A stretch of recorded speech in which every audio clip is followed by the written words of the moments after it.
I have 6 o'clock. Is that what you have? Yep. Mm-hmm. All right, we'll get started. I'm Steve Holland, board chair. We've got, I'm trying to look around the corner to see John Mickrat because he's Where is he? off the screen just a tad. And Matt Ludwig in person, and we've got myself, Josh Moore, and Steve Chafee, the other board members online. So before we start, I'm going to read a little statement here. The governor of the state of Minnesota has issued Executive Order 20-01 declaring a peacetime emergency and coordinating Minnesota's strategy to protect Minnesota from COVID-19. On March 24th, 2020, the Pine County Board of Commissioners declared a local emergency for Pine County. Based on these conditions, the chair of the Pine County Board of Commissioners has determined that the requirements of Minnesota Statute 13D-021 Subdivision 1 have been met. It is not practical or prudent for all members of the county board to meet in person. Public is invited to join the meeting in person or remotely by phone call, and the links are provided to the also before and each appointment. Everybody's going to have 10 minutes, but I understand there's only one person, so I will tell in the room right now, so I'll tell everybody this.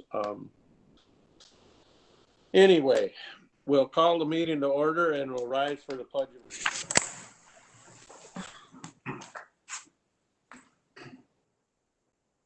Allegiance to the flag of the United States of America and to the republic for which it stands, one nation, under God, indivisible, with liberty and justice for all.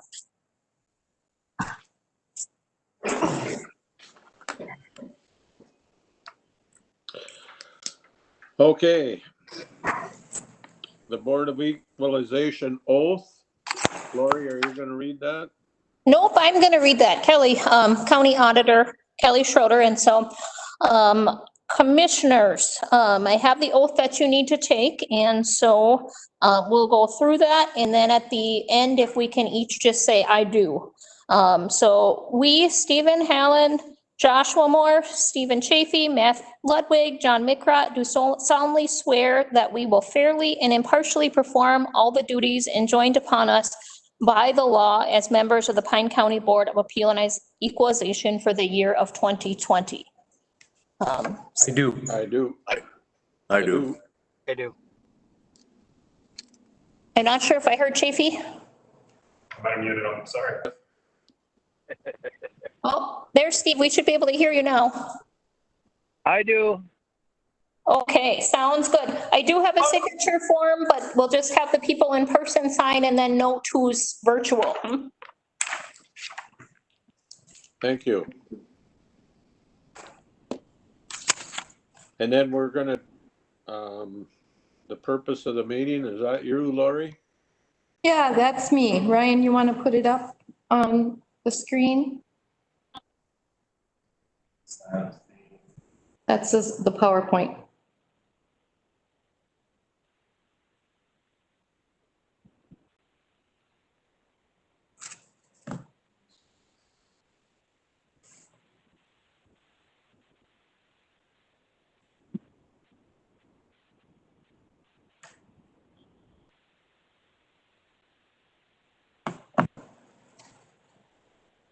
Okay. And Ryan, this is it. There we go. Purpose of this meeting is to provide a fair and object forum for property owners to appeal their valuation and/or classification. Duties of the board is to address property owners' issues efficiently, fairly, and objectively. It is assumed that the assessor has properly valued and classified all property. The burden of proof rests with the property owner. We do mass appraisal. Properties are physically reviewed once every 5 years. The exception to this would be an owner's request or new construction on the property. Taxes payable in 2021 are found by qualifying sales from October 1st of 2018 through September 30th of 2019. This is what determines our 2020 assessed value. How do we come up with our sales ratio? We take the assessor's market value, divide that by the sale price, and that's how we get our ratio. We then have sales study groupings. Those are set by the Department of Revenue. And at the end, we must fall with a median ratio that falls somewhere between 90% and 105%. 2020 assessment in review. The State Board of Equalization, we use 12-month ratios and a study ratio print. This is done by the Minnesota Department of Revenue, the Property Tax Data and Analysis Unit. This is our county-wide state ratio report. This breaks down where we started when we started setting values. So we start with a preliminary median ratio. It's broken down by apartments, commercial, residential, and seasonal overall. Then we break that down into on-water and off-water. We have rural vacant bare land, which is more than 34.5 acres and less than 34.5 acres. And then we have properties that are agricultural rural vacant land with improved properties. So I've listed the preliminary where we started our median ratio. I then added the final median ratio. I also did the mean. I added our COD and our PRD. For example, if you want to look at what do we have the most of? Overall residential and seasonal properties. The median ratio when we started was at 84.33%. As a reminder, we have to fall between 90 and 105%. So after we made our adjustments, we're sitting at 92.87%. And now before we get started with me going through, we're going to start with Howard. You can come on up to the podium.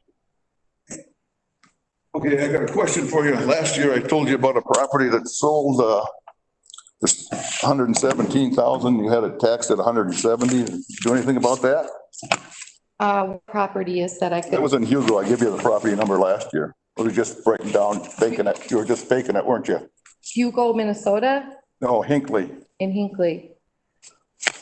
Well, if they appealed their value or if we found that. No, nobody appealed it. They let it go back to the bank. The bank sold it for 120,000. They got back home and the guy bought it for 120,000 and was taxed at 170. Well, I sold my property finally.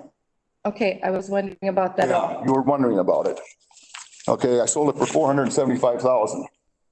And that included all of your property? All of my property. Okay. That's now let's go through the figures here. This is how out of line you really are. Kennebec County. Okay, you got it taxed at 492,700. We subtract the 80 acres in Kennebec County at 75,000. Had to put in a sewer system for 14,000. Deed and taxes and fees, 1,613. Broker fees, 21,000. Verizon Tower, 75,000.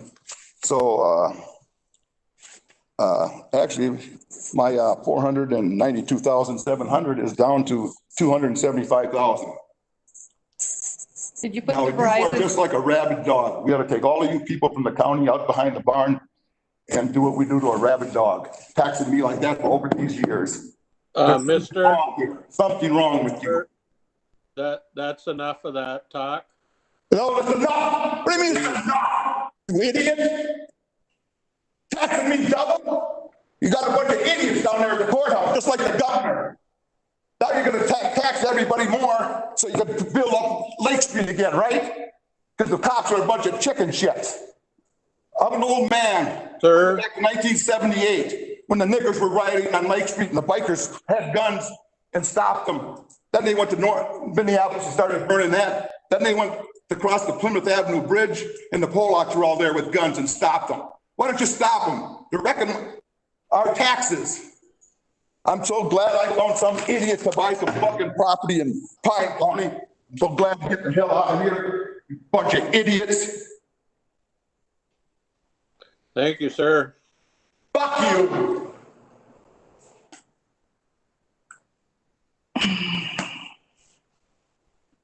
Well, that was fun. That was a good start. Colorful. Okay, well, So I have a question. go ahead.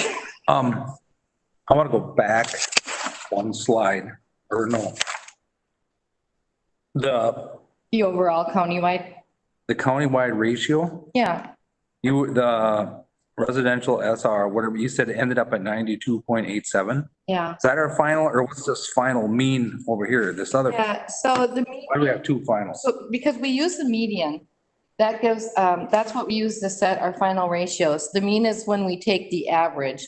We don't want to take that because of the outliers, so that's going to skew our values a So little. which one are we using? The median, always use median. The first one. Well, there's both say final median. They're, Oh, one's mean. Oh, I'm sorry. yep. So Okay, so this, okay, the first two columns are Got what it. are going to want Got to use. I was just skimming, so thank you. And of course, that's countywide. And what I forgot to mention, of course, is then we break it down even further per township or city. Okay, thank you. That was for me. Sorry. Mr. Chairman, Yes. I have a question for Lori. Yeah, go ahead, Steve. Yeah, you've got down here at the very end of this thing, because Mr. Molstead continues to refuse access to his property, no change can be made at this time. So I guess my question is, do we still have to allow somebody like this to come if they're not willing to abide by what? It doesn't make sense. Why would we even let them come? Thank you. Right, But Yeah. they can't do anything.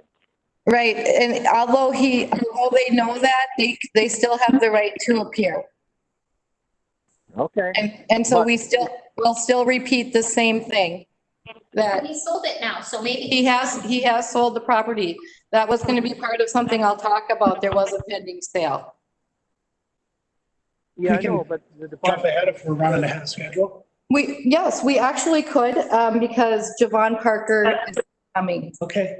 You want to? So Steve, we can touch upon that a little bit later. We're gonna hear Doug Singer, excuse me. Yep, that's it. Long day. Because you've been here, that's a great idea. And so what you're gonna do is just go ahead and talk and, Oh, yes, I'd like to discuss the overvaluation of one of my properties in POKEGAMA Township. To start it out, I know I paid a little bit too much for the money, for the property, and that's neither here nor there. But the reason that the property value went up so considerably was because of a driveway that was installed. And from what I have a letter from Karen here, was also giving it great access to the property, and that's what I'd like to dispel today. And so, I actually have some paperwork. I don't know if you want to circulate it around if you have it. So I actually have a good mark. Yeah, you don't have one. yeah, we don't have that one. We can look at it. What's that? You can hand it out. I can, okay. First one is a picture of the property that I'm dispelling, the circled area there. The triangle is the actual driveway that was installed. I traded 1 acre with the homeowner right behind me, and that's how I picked up that triangle. And then you can actually see that orange signifies there's a driveway in the triangle, it's the orange, and then the orange is an ATV trail that takes it out to the second 80. How long is that? The driveway is about 200 feet long, and the road itself is about, the trail's about 900 feet long. Okay. Next, here's a beautiful picture of the driveway. Looks real nice. It looks like a legal driveway as a driveway should be. Does that 900 feet include the driveway? No, Trail? no, just the trail. Trail is a separate 900 feet. Driveway is a separate 200 feet. And it looks nice. I mean, it looks like it's 20 feet wide, like it's supposed to be, the 2 inches of gravel. You know, it's supposed to have class 5 on top of it. But actually, it ended up being was, You can start them with her. okay, I'd like to actually split the driveway in half. They have 2 culverts. The first half looks pretty good. It's got the 21 foot like it's supposed to have, and it has 4-1 pitches on the side. It just doesn't have the class 5 on it. The second half They used a second culvert. It's only 24 feet long and it's about 3.5 feet up like this. So it was a 12-foot driving surface. It's already breaking off on me.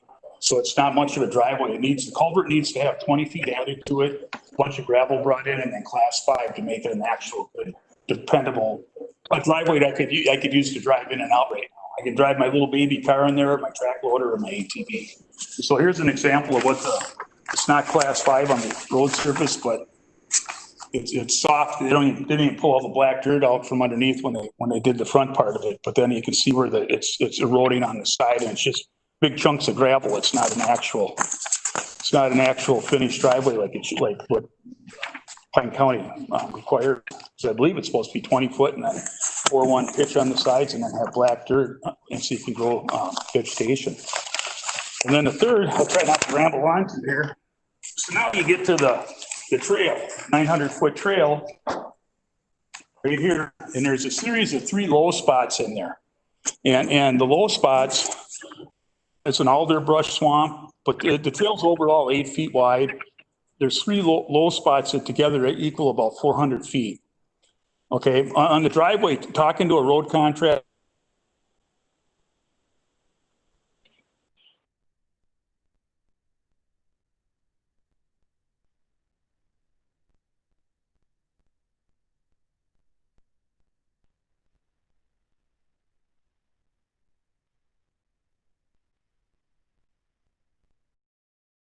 a lot more high on there. Okay. And it's an odd setup because they're almost intertwined with each other. You have to have easements on one or the other to sell them as standalone properties. And that's how they were purchased, and that's how they're wrote up as right now.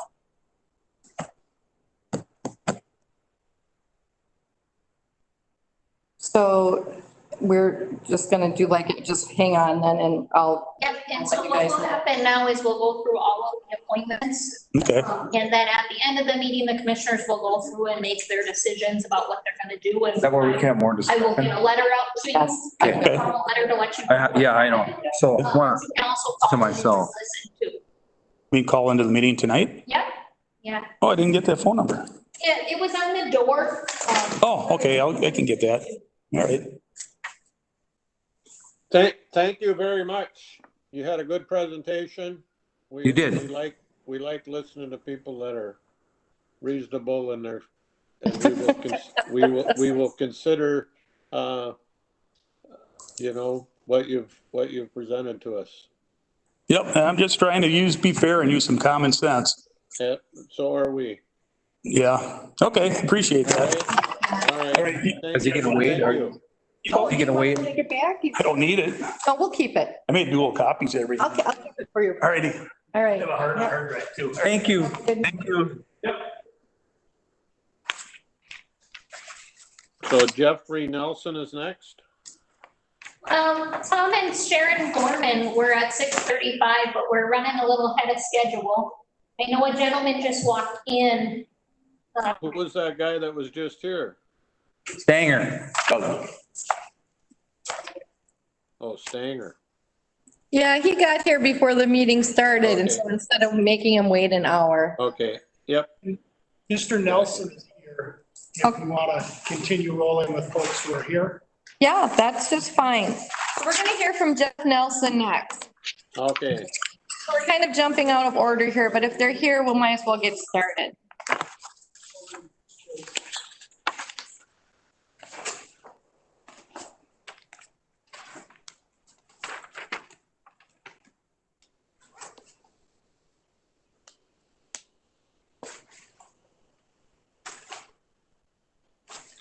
Morning, everyone. I should say. Long day. Hi, Jeff. Hi, guys. We got Some 10 are minutes. virtual. They're remote up on the. Our remote on the screen. The chair is the one on the right. Okay. Hi, Jeff. Should I start here or what's? Yeah, Yeah, go ahead. go ahead. Yep, you can You go bet. ahead. You have any ways to broadcast documents to the offsite people or no? Nope, not if you didn't provide them to us ahead of time. All right, I'll go through with what I got then. All right, so I call it the presenting problem. What was it that triggered me to want to be here today? On August 31st of 2018, I bought my house for $210,000. The last assessment by the county, which would have been, I think, effective somewhere around the 9/30/19 valuation time, was $259,400. That's a 25.5% increase since the time that I bought my property. And I just find that unfathomable. So that's why I'm here today. I have a graph here. You can start with me and I can pass it down. I only brought a few of them, sorry. Okay. Sure. Yeah, it'll come down this way. You can give one to Mr. Mitchell out there, and then I don't know if you have all you can show.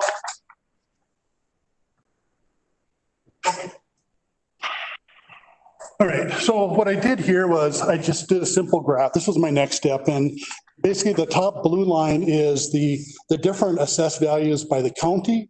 And the bottom line, the red one, is my purchase price, which is the lower red dot. And the second dot to the right of that, the red one, is I had an appraisal done on my property, and that's where that one came in at. The blue dot right above my lower red one was last year I talked to the assessors, and they agreed to drop down from some $246,000, something closer to my original purchase price of $210,000. It was close enough at that point, and I said, I'm done. I got so much else on my plate that I stopped at that point. But it was interesting to note that the trend line on both of those graphs is about the same, and also that whether it was just to accommodate my immediate need last year, but they seem to go right back up to the trend line this year.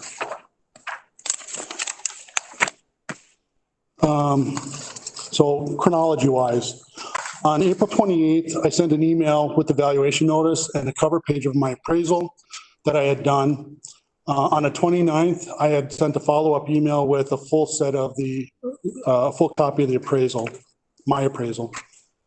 On May 5th, I got a letter from the county stating the estimated market value was not going to be reduced.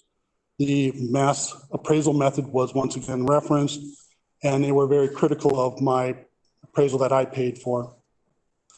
On June 2nd,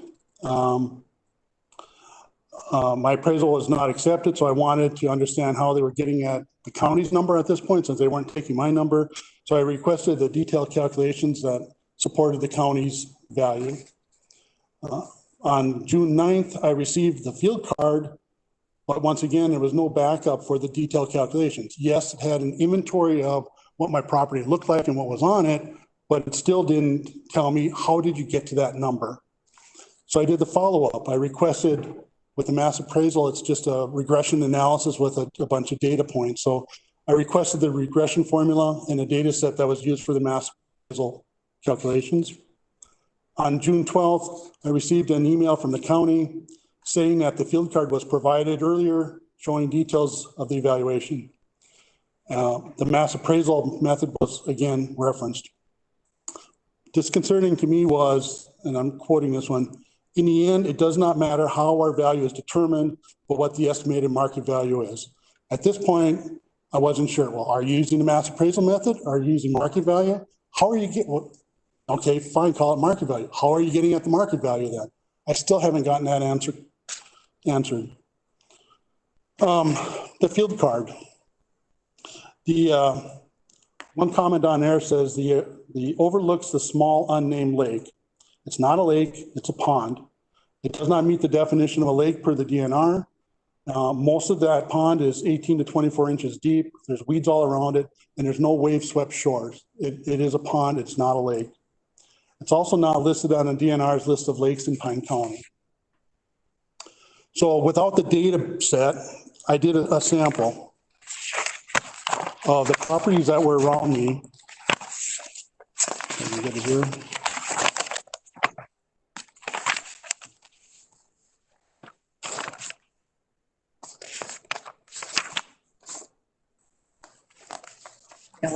Yeah. Thank you. Who did your appraisal? I can get it. It was, I'll have to look it up, sorry. Midwest Valuation Company out of Maple Grove. So we have Maple Grove. It was for his mortgage, it looks like. All right, so I started off and I said, okay, what are the properties immediately around me? And then I started looking, and I got this off the website, and I then started thinking about, well, I should try to find properties that have a pond on, so I started focusing on those. And my numbers at the bottom of, I had two sections. One was the total market value, and the other was for the land only. On the total market value, and my property is the one on the left highlighted in yellow. Technically, I suppose I shouldn't have included that one when I'm comparing mine against it, but I did include it in the all category. From 2019 to 2020, the property values went up 9.2% of the sample that I selected. If it had a water source on it, a pond or a river, those properties went up 8.6%, and mine went up 15.91%. I also looked at the land values. In doing the same process, my sample of 30 gave me a land value increase of 2.09%. If it had a water source on it, it was 1.17, and mine came in at 3.21. When I look at the cost per acre for the land, the all was $1,130. If it had a water source, it was $1,035, and mine came in at $1,922.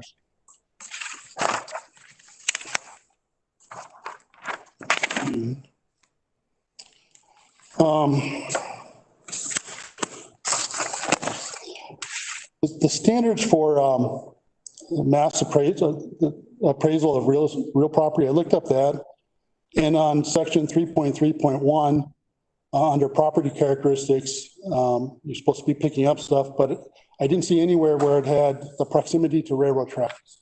That would be a highly negative item for most property values, and I don't think that was in the mass appraisal formula. It also said that under paragraph 5.5, the staff should also be prepared to support individual valuations as required, preferably through comparable sales. That was not done. Further in that section, a property owner should never be told simply that the computer or the system produced the appraisal. I can't tell you how many times I heard, we use the mass appraisal system. Well, that's the same as the computer calculated it. Further on, in all cases, the assessment office staff should be able to produce the sales or appraisals of similar properties in order to support or at least explain the valuation of the property in question. That was not done. Just from a theoretical standpoint, since I have the podium, some of the things I see with problems with the mass appraisal system, it excludes sales by sellers that are under duress, like a short sale, which increases the selling price or the selling pool, but it does not exclude buyers under duress. An example there might be somebody that is moving for a job and they need a house right now. Those items are not picked up at all, and that would artificially increase the value. Mass appraisals, I think, are faster and more convenient for a county that has to assess hundreds thousands of them. But I don't know that it's more accurate than a simplified method, or sorry, a sales approach method. My biggest issue that I have is I don't think that there's a way for truing up the system, because you're doing a mass appraisal estimate year upon year upon year. And I give two examples. One is if you're a business owner and you have an asset, you depreciate it. You estimate the depreciation every year, and then when you go to sell it, you have a gain or loss on the sale of that particular asset. The same is true for individual income taxes. You pay in an estimated tax through your W-2 withholdings or quarterly estimated payments, and then at the end of the year, you file your 1040 return and you true up what was your actual tax compared to what you had estimated. In the mass appraisal system, I'm not seeing where the county is truing up at any point what the actual fair market value is. And the only way you get that, I believe, is when you actually buy or sell a house that's not under duress by either the buyer or the seller. And in my case, the seller waited like 8 months before he sold the property, and I'm certainly not under duress either. So I think that was a true assessment of the market value at that point in time.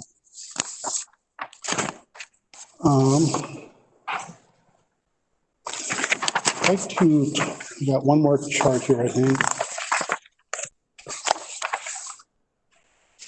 Thank you. Thank you.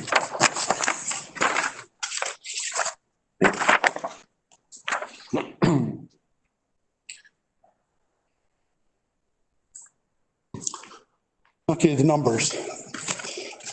If you go with the condition that when I purchased the property on August 31st, for a value of 210, at that point, per an email I got from the county, the sales ratio was 84.39%. Reducing that purchase price down to 177,219, I'm sorry, reducing this purchase price, it would have brought it in at a value of 177,219.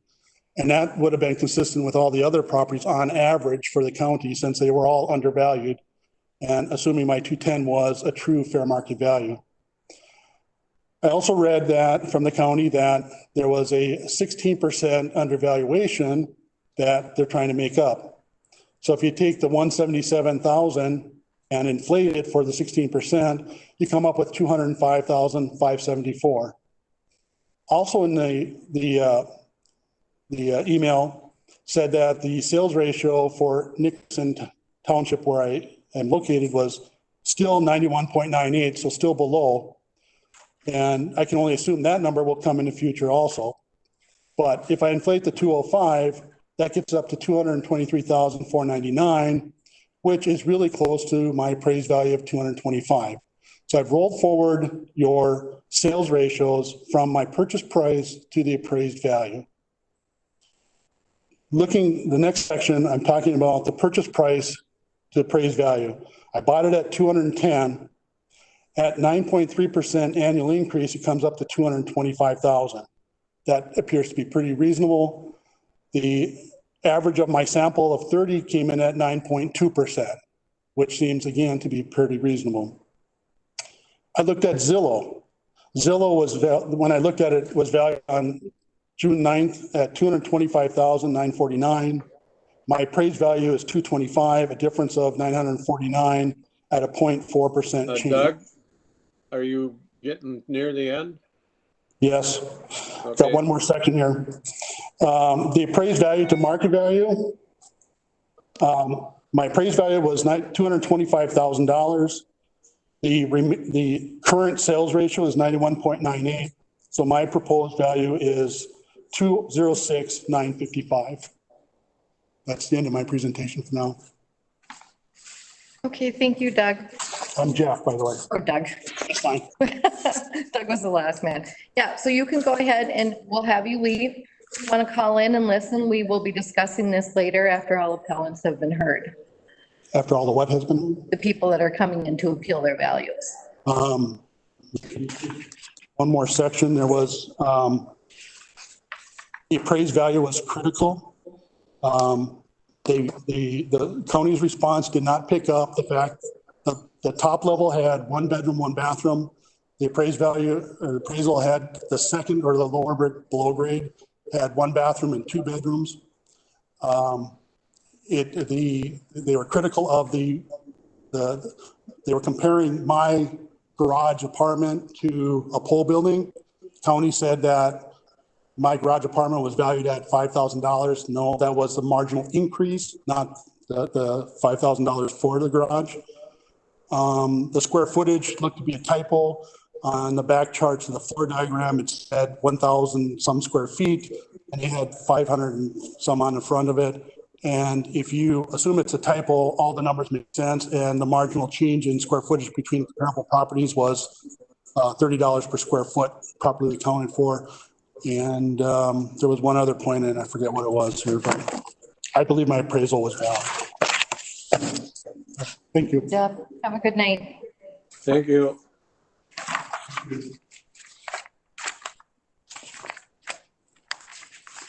Who do we have next? 635 would be Sharon Gomez. Are you Sharon? Hello. I'm Lori. I'm Lori. Corner, but I'm Lori. Hey. These are the Goldmans? The Gomans. Yep, Tom Okay. and Sharon. Yes, and Sharon is representing the Gomans tonight. Okay. Go ahead, everyone. I'm gonna Sharon. get you. You got 10 minutes. All right? Yes, I know. And if you could pull up my first slide.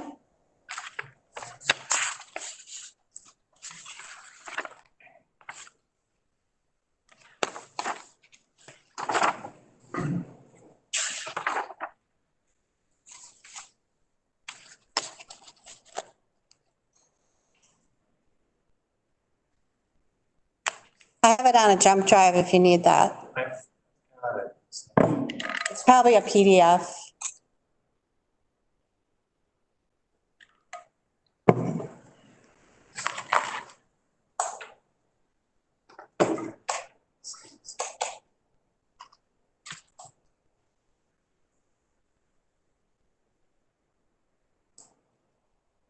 Okay, great. Thank you. So Tom and I have lived or had a cabin here we bought in 1988, and we built a house in 2003. And we are disputing the value of the house as valued in 2021. We should have actually disputed the value in 2020, but we had a bunch of medical issues, and so we missed getting in front of all of you. Our house was originally 1,700 square feet. We added a 3-season porch and a man cave that has mostly a workshop and a garage with a man cave-like bar upstairs. It's 3 bedrooms, 2 baths. We're on a half acre on Lake POKEGAMA. It is primarily laminate flooring, original appliances, no remodels since we built it in 2003. We do have a metal roof, pine log siding, which is of course high maintenance, and the original windows. If you go to this slide here, if you look at the addition, so first of all, I'm going to start with the value chart on the left. So as you can see, throughout 2014 to 2016, prior to the additions, we were running in the mid 200s, which was really right on, frankly, based on, we had an assessment, an appraisal done, and it came in right at that amount. In 2016, we added it's a 2-story garage, which is primarily, as you can see in the picture with the number 1, it's a place to store our boat and tractor. And then there's a workshop left of that. And then upstairs, there's a 16 by 28 that's finished. It's basically a bar and some bunk beds. It is not heated. Then in 2018, we added a 3-season porch, which if you look at number 2 there, you can see in the dotted blue line. So if you go back a slide. Oh, can you go ahead one slide? There we go. So the 3-season porch is 14 by 16 on the lower level and 8 by 14 on the upper level, also not heated.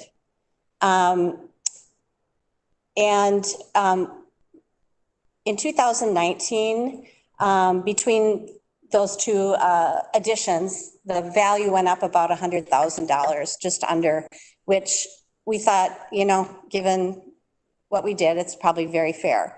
And then what happened in 2020, between 2020 and 2021, there was a 25% increase in the value of this property. And that's what we're disputing. I know it's too late to dispute 2020, but we're on a trajectory which is really, we would not be able to sell our house at all for anywhere near this.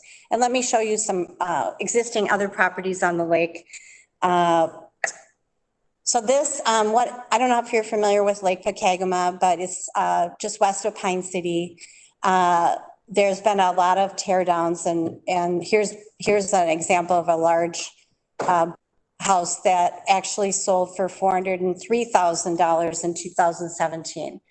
Unlike ours, that is 1,700 square feet that's heated, or 2,500 total square feet finished. This is almost 4,200 square feet, 4 bedrooms, 3 baths. It is it's on a spectacular location with floor to ceiling windows. They just put on new siding and a roof in 2012. It's also on 1.4 acres of land versus ours, which is 0.5.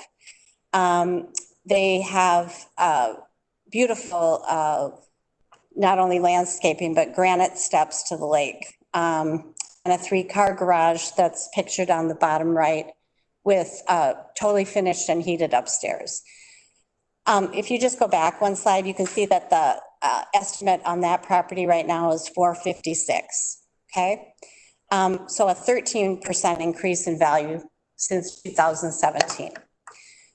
Okay, if you go to the next slide, here's another property, actually just down the lake from us that was sold in 2019 for $433,000.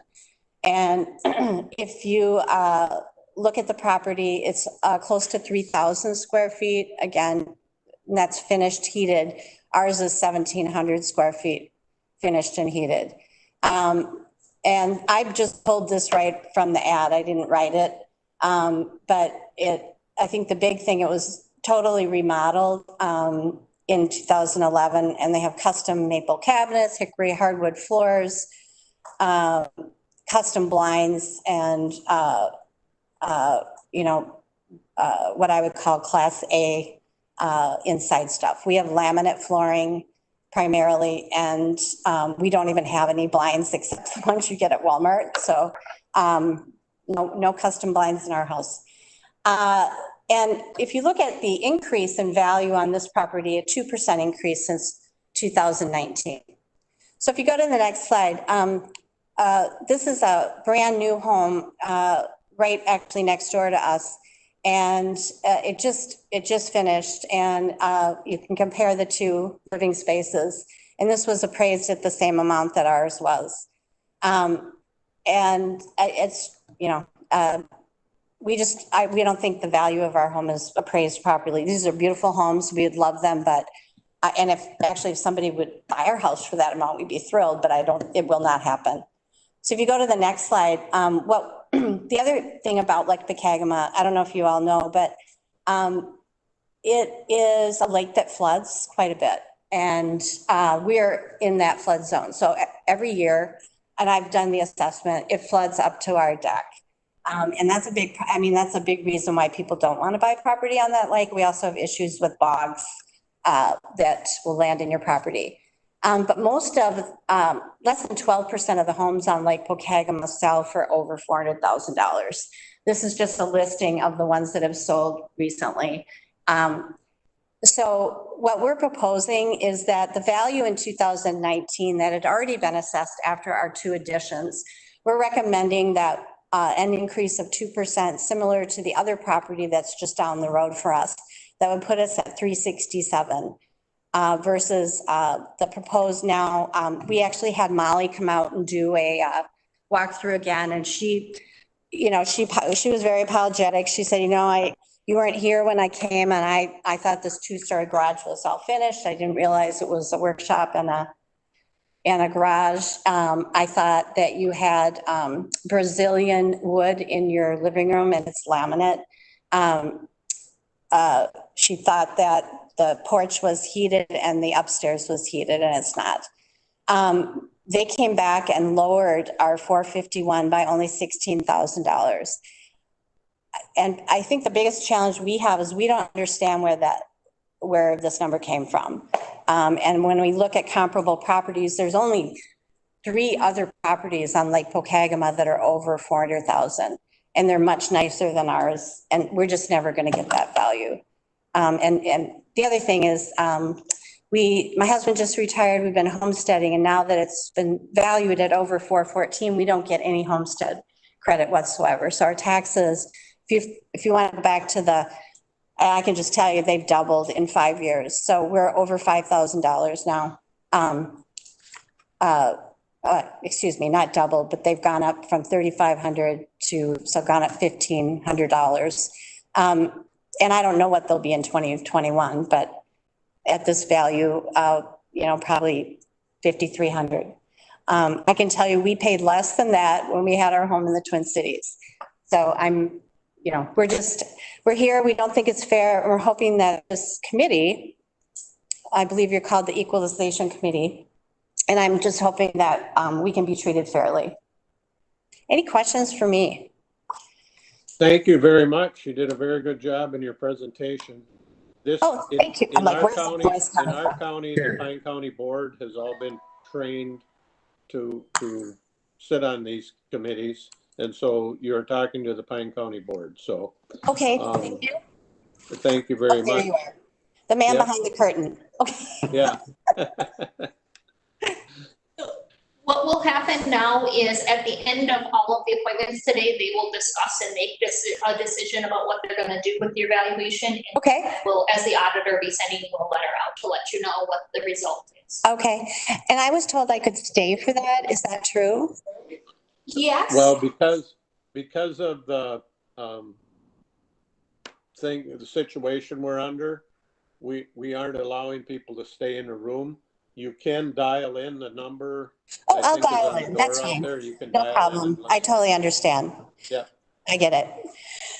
Okay. Thank you. Yeah. So is the number that I dial into the Teams, is it like a Teams meeting number? I think. What they had given you originally. Okay. Okay. All right. Thank you very much, everyone. Yep. Thank you.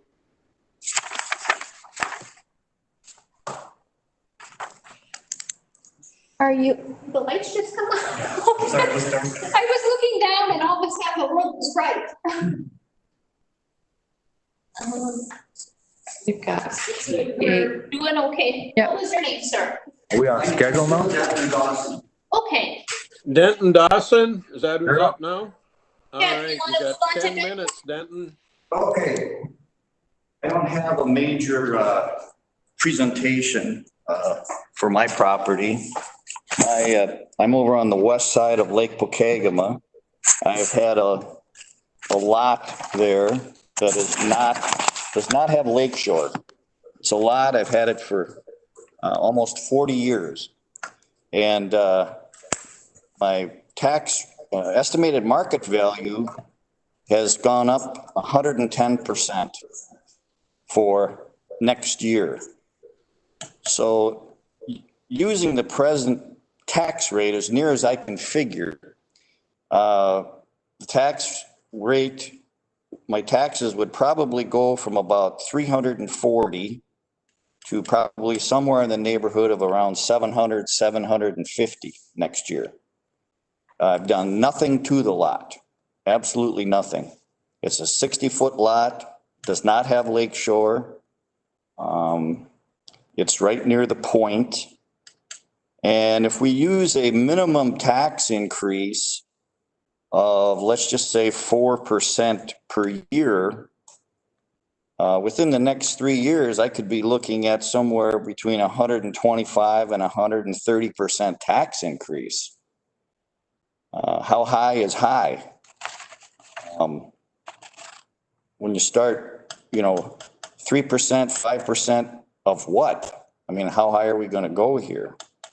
Like I said, I've done nothing to the lot, and I realize that there's kind of a bonanza with the Woods property on the, northwest corner of the lake, that seems to be a driving force since, that property is being developed, that we're just getting higher and higher here. Some of us that have been there 40 years. When you start getting close to retirement age, these numbers kind of start getting bigger, and, we can kind of get driven out of here. I would venture to say that probably the non-residents around Lake POKEGAMA and other lakes in the county probably estimated about 70% of the tax base to the county. Yet non-residents, they don't get any representation, that's the way it's always been, but it seems like we don't even get any consideration. And no improvements. The road's still the same. Everything is the same. They put the sewer in 97. And of course, we were all assessed for that. But I've done nothing to the property. And it's just getting that big of an increase. How high are we gonna go here? In another, like I said, 3 years, I could be looking at about, I don't know, $900 a year on a piece of property for taxes. So I just wanted to bring this to the committee's attention, and how high are we gonna go here? Is there any questions? Oh, Have a trailer or anything sitting on that lot? no, nothing. There was a building built there on the lot when I got the property. I've been coming to the lake since about 1957. So oddly enough, my aunt and uncle were the first ones on the lake to have a pontoon. They had their property in 1936. And I've been coming up every year since then. And then in 79, I bought this small cabin. And there was a small shed down near the lake that's still on there when I bought the property. Other than that, I haven't done anything to the property. No well, no nothing.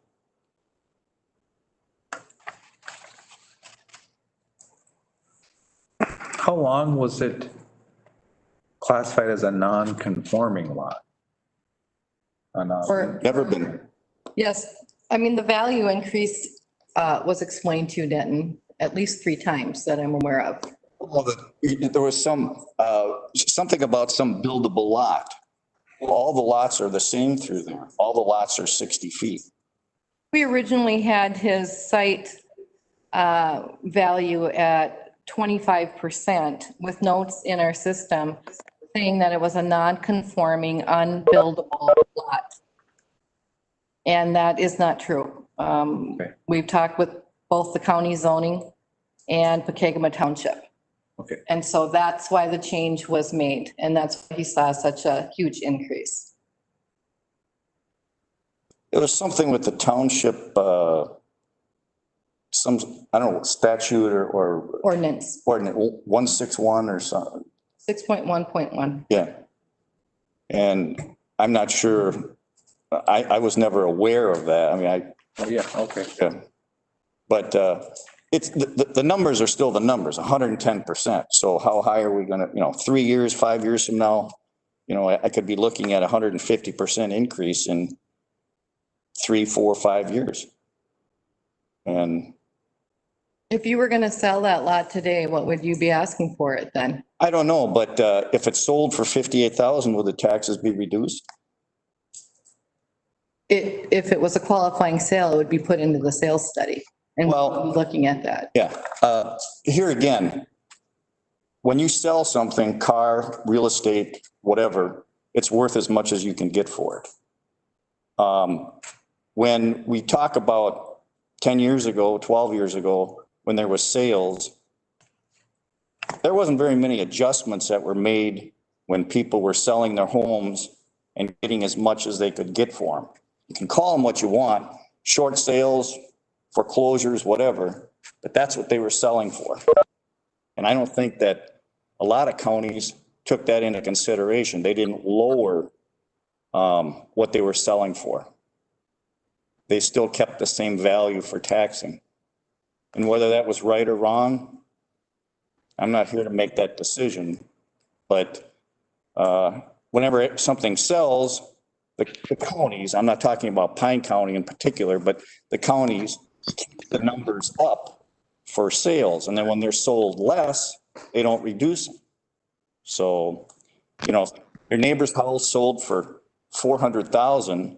Well, then the concept is your house must be worth 400,000 too, because, they sold for that price. This is what the market is bringing. But if they sell for less, they don't go down. That's not a secret. I think everybody knows that. Okay, Doug. Well, thank you. Okay. If you'd like to call in and listen, we'll just be discussing this at the end of the meeting. You can sure call in and listen. Otherwise, we'll receive a letter from the auditor. Okay. All right. Thank you for your time. Thank you. Thank you for calling. Nick Vandersport is next. Port. Vanderport? Yep. Vanderport. He is not here yet. He's got a few minutes still. So, Lori, Yeah, this is Commissioner Chafee. I just got a quick question on this guy. On this, Yeah. I'm reading here. You suggest, or you guys, it was suggested to him to combine these two lots. How would that affect it? I didn't hear the first part of it. It was suggested that he combine that two lots, and how would that affect it?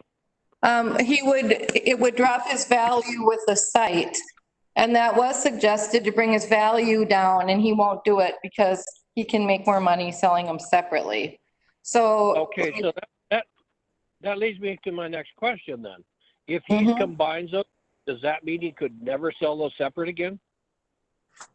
Well, that's a zoning question. Right, and so he would have to meet current zoning regulations to be able to, split that out, separately. So he might have to get a variance. Right, but under county zoning, it would be allowed. I'm not familiar with POKEGAMA zoning. Yeah. To know, what their minimum. POKEGAMA does their own zoning. So he did not look into that. As far back as I can see. So he got a all those. non-conforming rate You found all those years. Yes. Have Dan Berglund, if we want to jump ahead to Dan. Yeah, we sure can. All right. Dan, how you doing? Good. So you can just stand right here at the podium. Okay. Myself, Josh Moore, and Steve Chafee are remote, and John Mickret and Matt Ludwig are in person.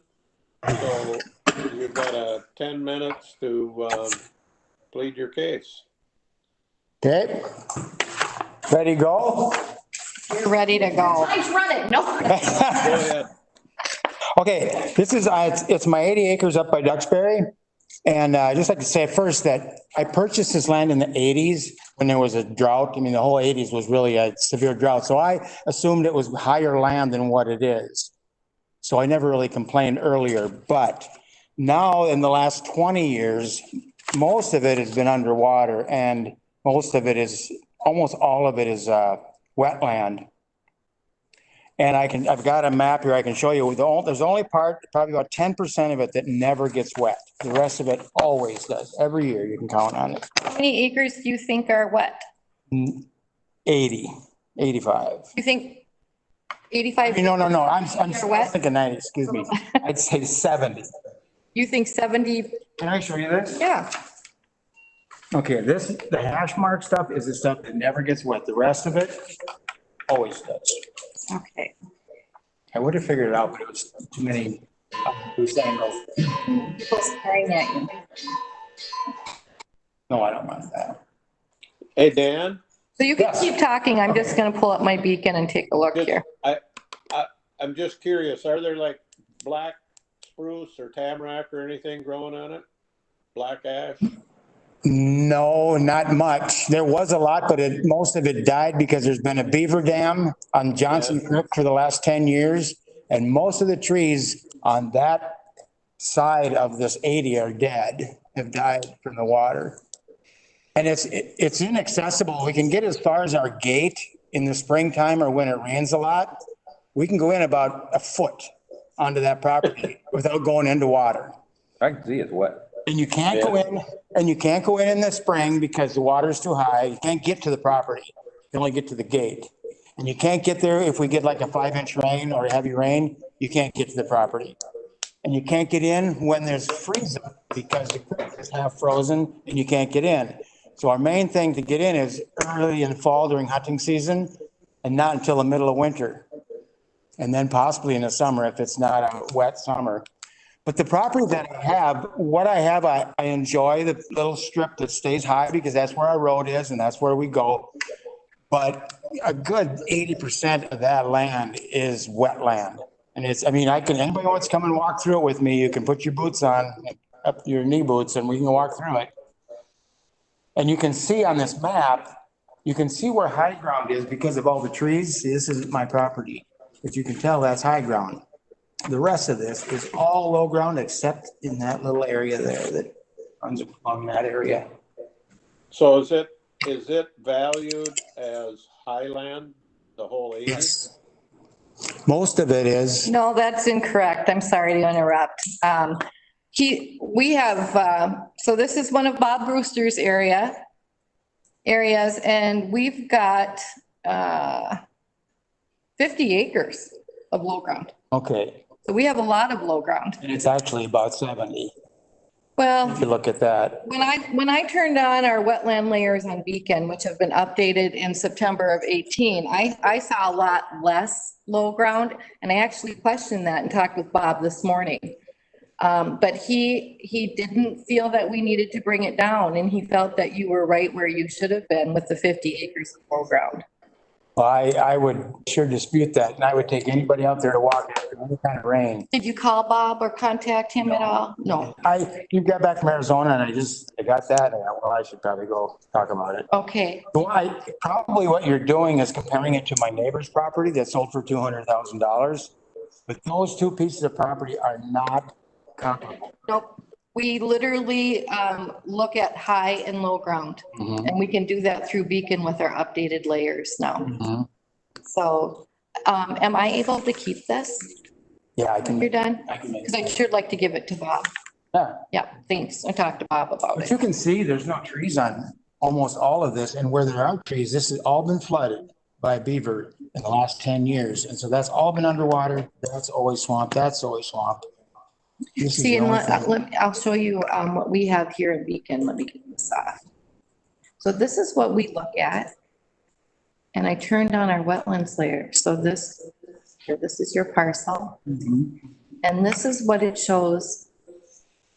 These green areas. Of course, this is the river, but this is what we show as low. And then you've added some additional over here. I just gotta show you something.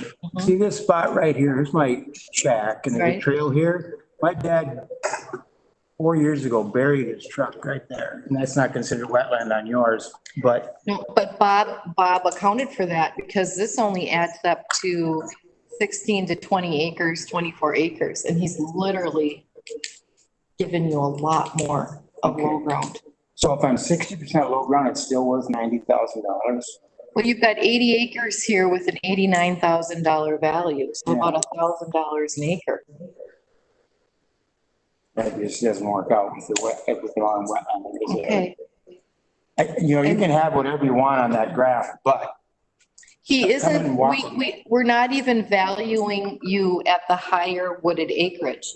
We're giving you fair because of the location, how the river falls and where the road comes up. So, I mean, that's even been dropped down. But see, when he dropped it down, I feel this property I'd be more than willing to pay $700-800 a year. I was paying $1,200 before he came in. So then we're down to $7, and I thought, that's fair for this wet property. In taxes, you mean? Yes, now it's back up to $1,000. Well, and so that's. And it will be $1,200 next year. But see, of course, we're here to talk about the value though. Yeah. Yeah, not the taxes. So. Right. It really comes down to whether the 89,000 is the right value for your 80 acres. Yeah, and I don't think so. Right, and that's why you're here. Yeah. Yeah. It's just too much. I wish it wasn't all that much wetland, but it is. It just is. Is there anything wrong with your cabin or have you improved your cabin in the last 5 years? Okay. And that's the other thing. I don't know if you're comparing it to the neighbor at all, but I have no sewer, no water, no electric, nothing. You're not showing any of that, right? So that's not it. Because I really looked at this. And then I talked to Bob on top of that to make sure, because we didn't have the time to get out and take a look. Yeah. So. Well. Did you have anything else that you wanted to say? Well, there was just two things. The last two times I went to meetings like this was the answer I got the last time, or the second to last time. The guy said, you can afford it. That was my answer. Here in Pine County? Yes. And then the next time I went, I took all my property at home and compared it to the neighbors who had more lakeshore and a bigger piece of property. You know what they told me? We need to tax your neighbor more. So that's my results I got the last two times I went. I said, I didn't come here to raise my neighbor's taxes. I came here to talk about mine. That's what I got. It may be that they looked at your neighbor's property and they realized that what they were showing in our system was incorrect. So that's. Did you come to the county meeting or the township meeting? Township. Yeah. And the county assessor, county guy was there. Yeah, but this is the first time that I've been on the board that you've come, I think, to the board meeting. Yeah, Well, you're probably talking about the local board. You went to New Dozy Township. yeah, I went to Cloverton Yeah, and I also went to Shingwatana when I did. good property in Shingwatana. That's right. Oh, okay. So the property I live on, I went and talked about that. And that's when both times were, you can afford it. The next year was, we're going to raise your neighbor's taxes. Okay, Well, that's coming from the township though, of course, now we're. This was the county assessor that was there. What was his name? You know him. He was the umpire. Well, it, The county assessor at the time. but quite a while ago. Yeah. Yeah. So I just don't want that after that. I would never say you could afford it. I don't know you. Yeah, Even if I knew you, I wouldn't be I saying. don't know what you, well, I got it told to me though. I don't know why you said it. I thought, well, that about floored me. Okay, that's a good Well, argument. I'm sorry about that. Mhm. Then when he raised my neighbor's taxes, I didn't think that was proper either. Anyway, I guess that's about all I got. Thanks, Dan. We'll take a look at it here and see what we can figure out. Okay. Can I ask a quick question? Yep. What do you feel would be the fair valuation for this 80? Probably 60,000. What do you think the value of your cabin is? It's only 16 by 20, I suppose 15. It's on blocks, there's no foundation. Yeah. Small. So you think the $15,000 value for your cabin and only 45,000 for the 80 acres? Okay. Okay. So we'll go ahead and discuss this and then you'll get a letter from the auditor. Okay, all right, what are we gonna do? Thank you so much for coming in. Thanks, Dan. Nice to meet you.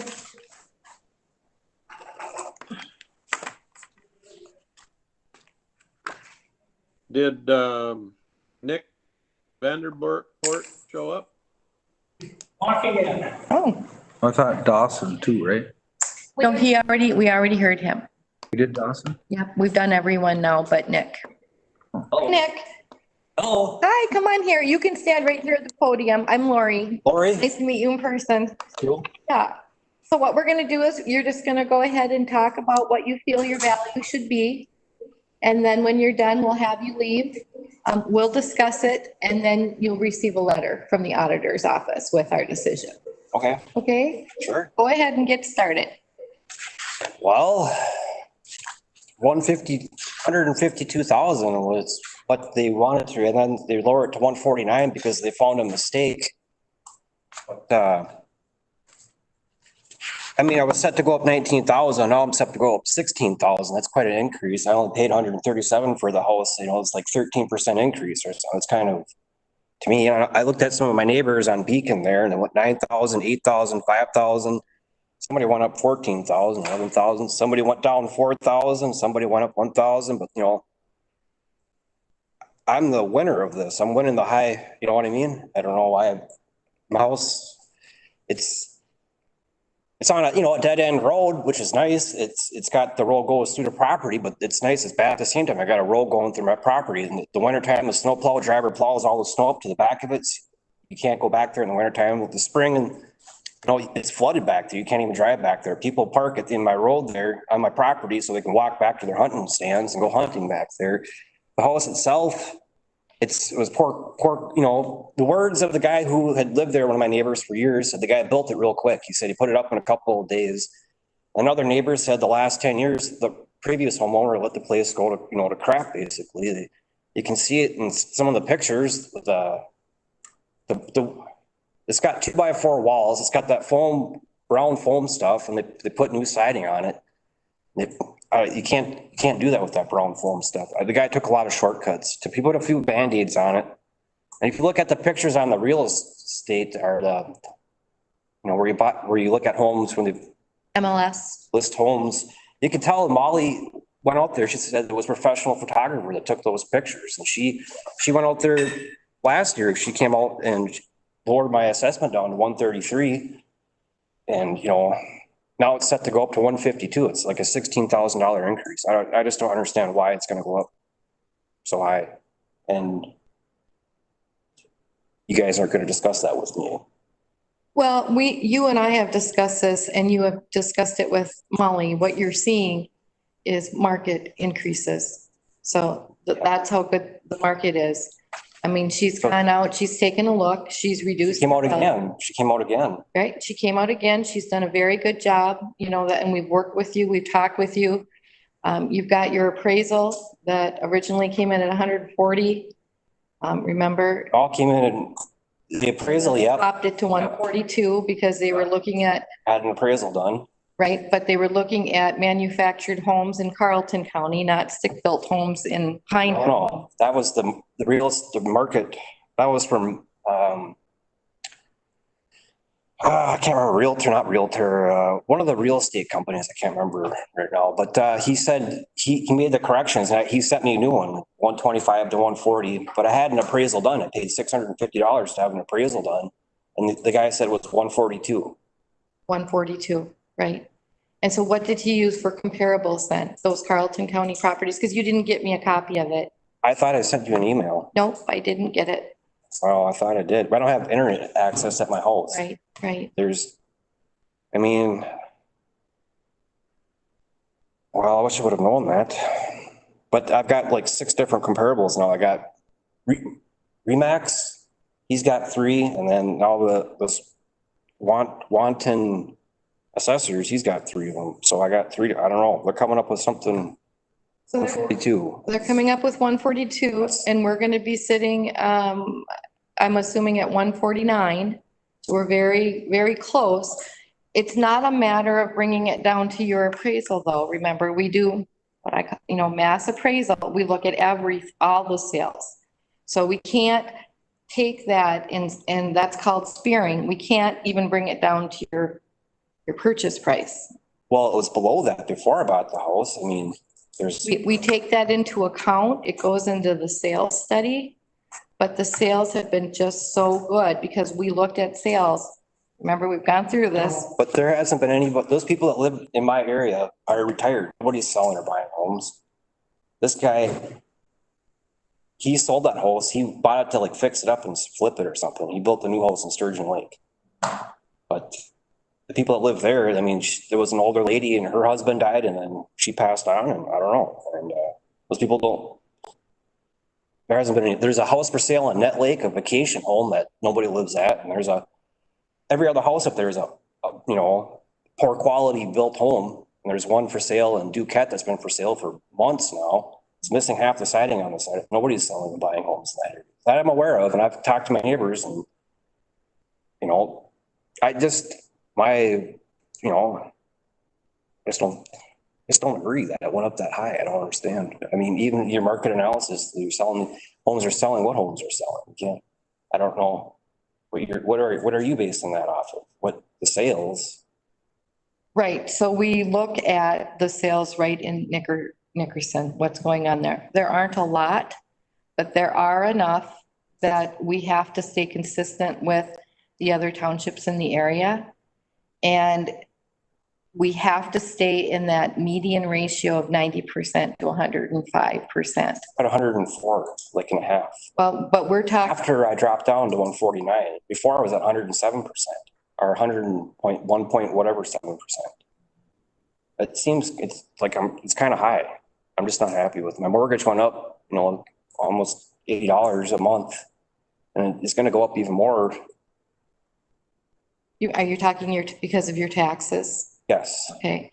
So once again, we're here to talk about your value. One thing I will suggest to you, if you would qualify, we always make sure that we tell people to file for a property tax refund. Have you ever tried doing that? I don't think my taxes went up high enough. Okay. I did try it. I don't think I qualified. Okay. Because that's always one thing that you can do.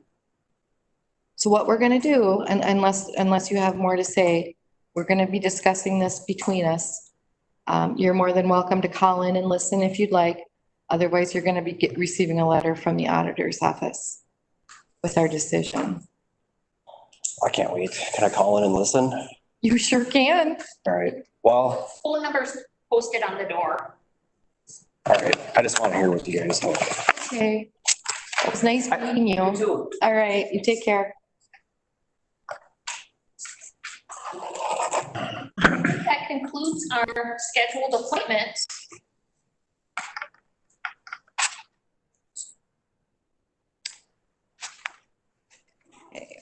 So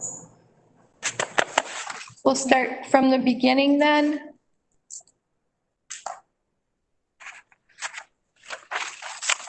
So the first person you heard from was Mr. Mosted. So if you want to bring the PowerPoint up then, Ryan, and I'll just follow that along. It won't be in the order of which we heard them, but it's the order I had my PowerPoint ready for.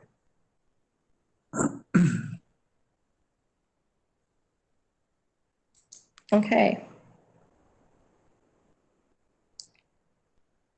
Okay. Hey, Mr. Chair. Oh, This is Josh. Steve. Hi, Josh. Hey, Mr. Chair, I'd just like to make one just quick comment about this piece. I think we've already wasted enough time on this. I would just move to leave it alone and move on to some people that actually gave us some consideration. Yeah, thank you. I appreciate that. We'll move on to the next. So Ryan, I can't, it's not working. There we go. Okay, so Jeff Nelson is from Nickerson Township. He was the man that passed out all of the handouts. He's got 26.80 acres in Nickerson Township off of State Highway 23. His 2021 value is $259,400. This is he did talk about, he goes, it's not considered a lake. Yes, it's not considered a legal lake. It isn't a small unnamed lake. We do value it as a pond with a higher adjustment. How much difference does that make? Is it a $10,000 difference on that property or a? Yeah, let me pull it up.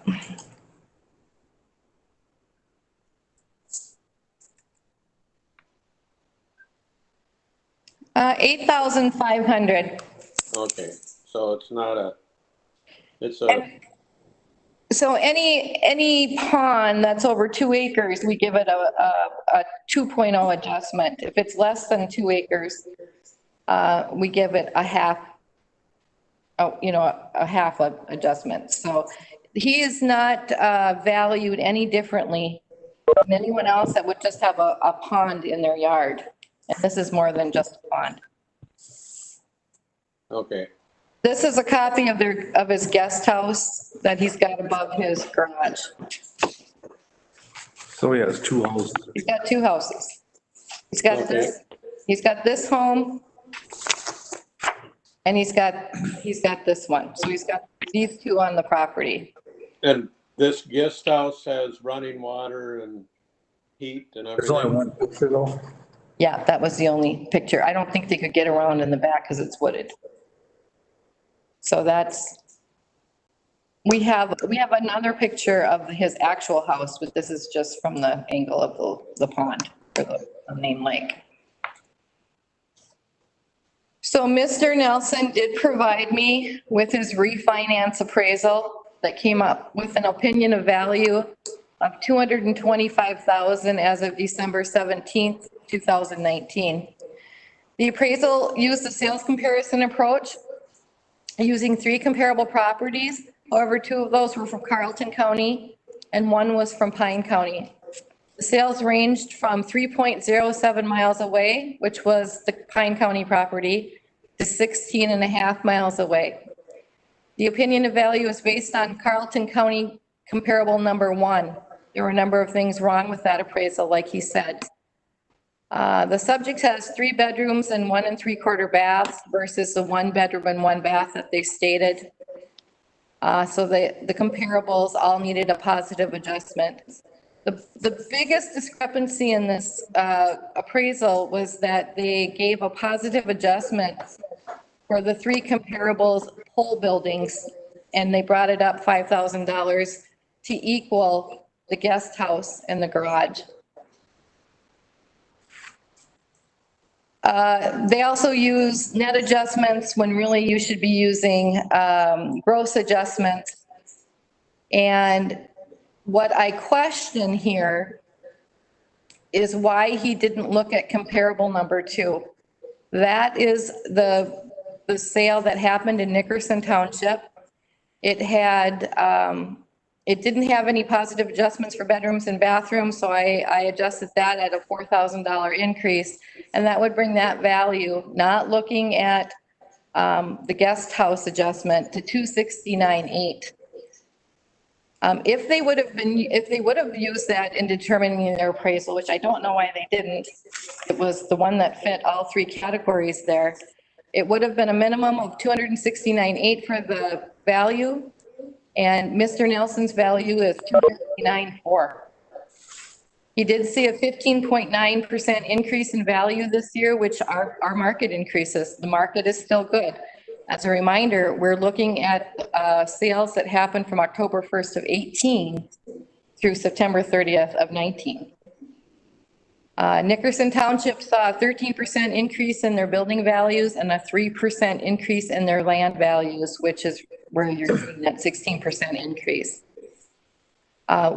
His property has also been physically reviewed, and his value is increased, or his value increase is due to market, and no change in his value is recommended at this time. Do we do these one at a time, don't we? Yeah, one at a time. Okay.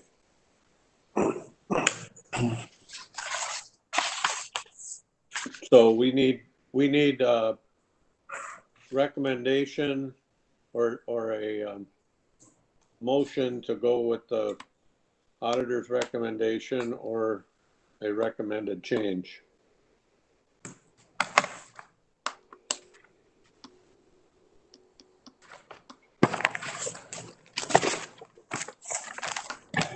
Commissioner Moore will move to go with the county's recommendation. I'll second. Ludwig will second. Is there any discussion on that? If not, all in favor say aye. Aye. Aye. Aye. Opposed, say no. Okay, we'll move on. Okay, so we're going to move on to Thomas and Sharon Goldman. Their property is located at 16741 Sunset Trail in Pine City on POKEGAMA Lake.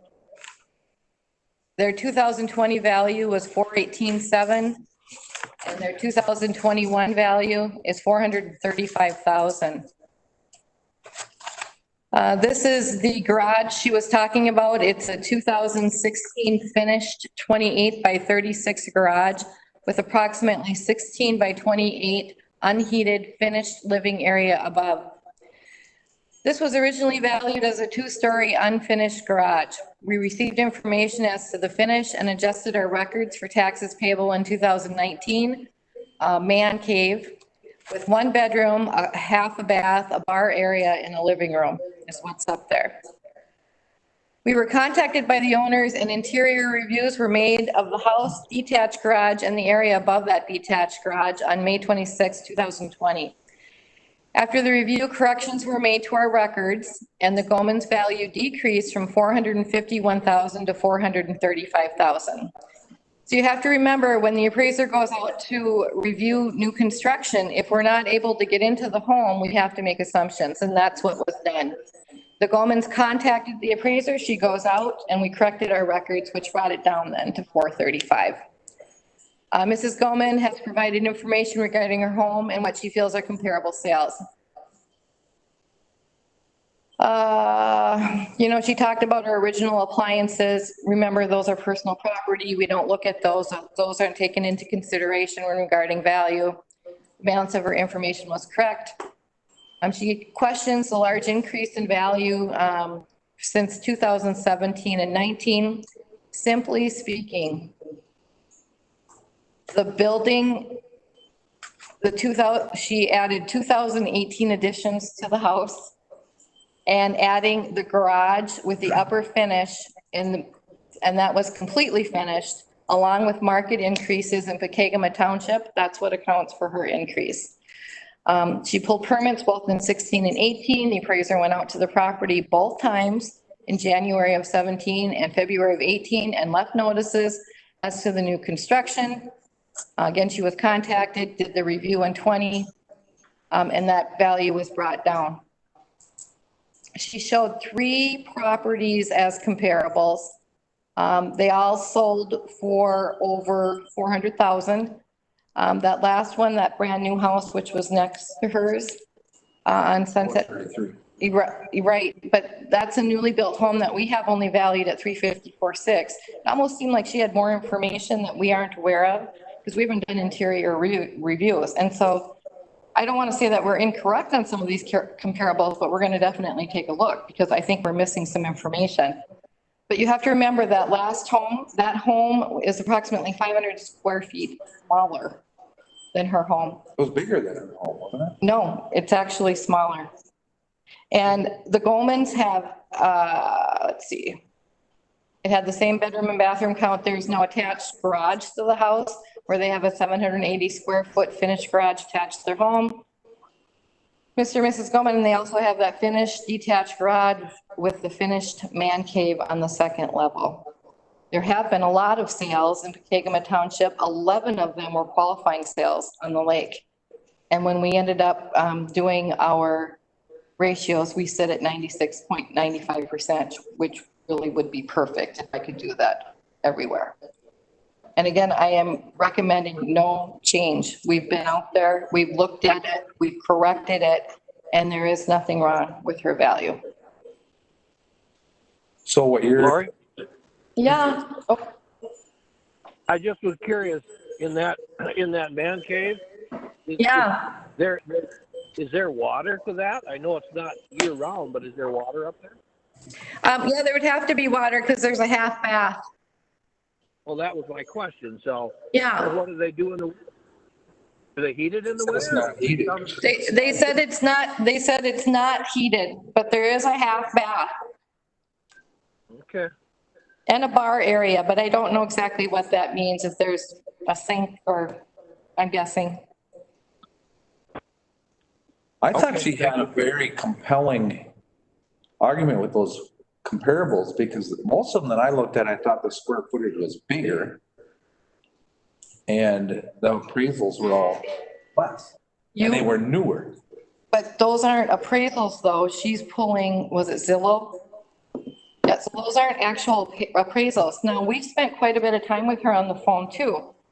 And she will not get an appraisal for her own home to see what it's worth. And when we've asked her, she won't answer. Oh, from that same company, you mean? No, this is someone else. Yeah, this is someone else. So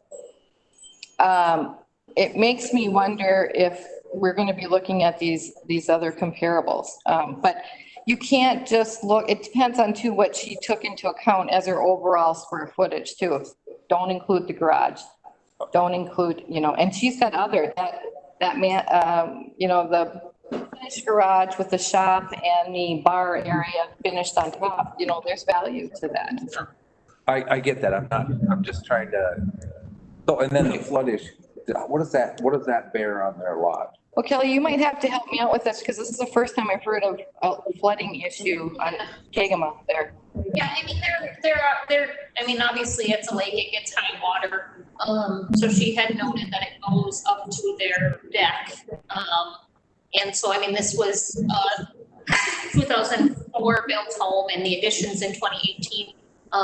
They had to be above the 100-year floodplain. Yeah, 212. Right. But she, and I get that she was concerned about her increases and I understand that, but she saw those increases because of the new construction, because of the additions she added on. Yeah, that was going to be my question was most of these increases, because they did go up a lot, but most of them were because of they actually increased the square footage and did improvements to them. Exactly. It all had to do with their new construction. And when you couple that along with the market increases that we've been seeing, she would have seen a higher increase versus someone who has not added anything at all. So. Do you foresee this one kind of leveling off a little bit here? I mean, they take a pretty good hike, but do you see them, kind of getting, what do you say, market adjusted and then hopefully stay consistent for a little bit, or? Yeah, I can't even give an answer to that because we really don't, it really comes down to what the market is doing. So for next year, we are looking at sales that happened in October of 19 through September of this year.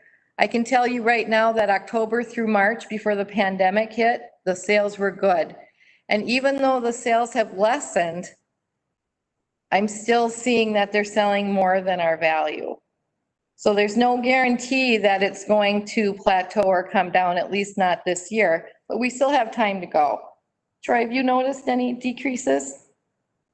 No. The split side in New England or anything like that, they're still paying good money. They're still paying good money for what's out there.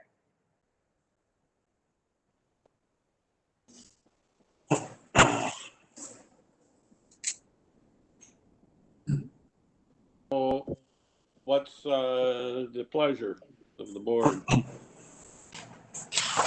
I'll make a motion to go with the recommendation.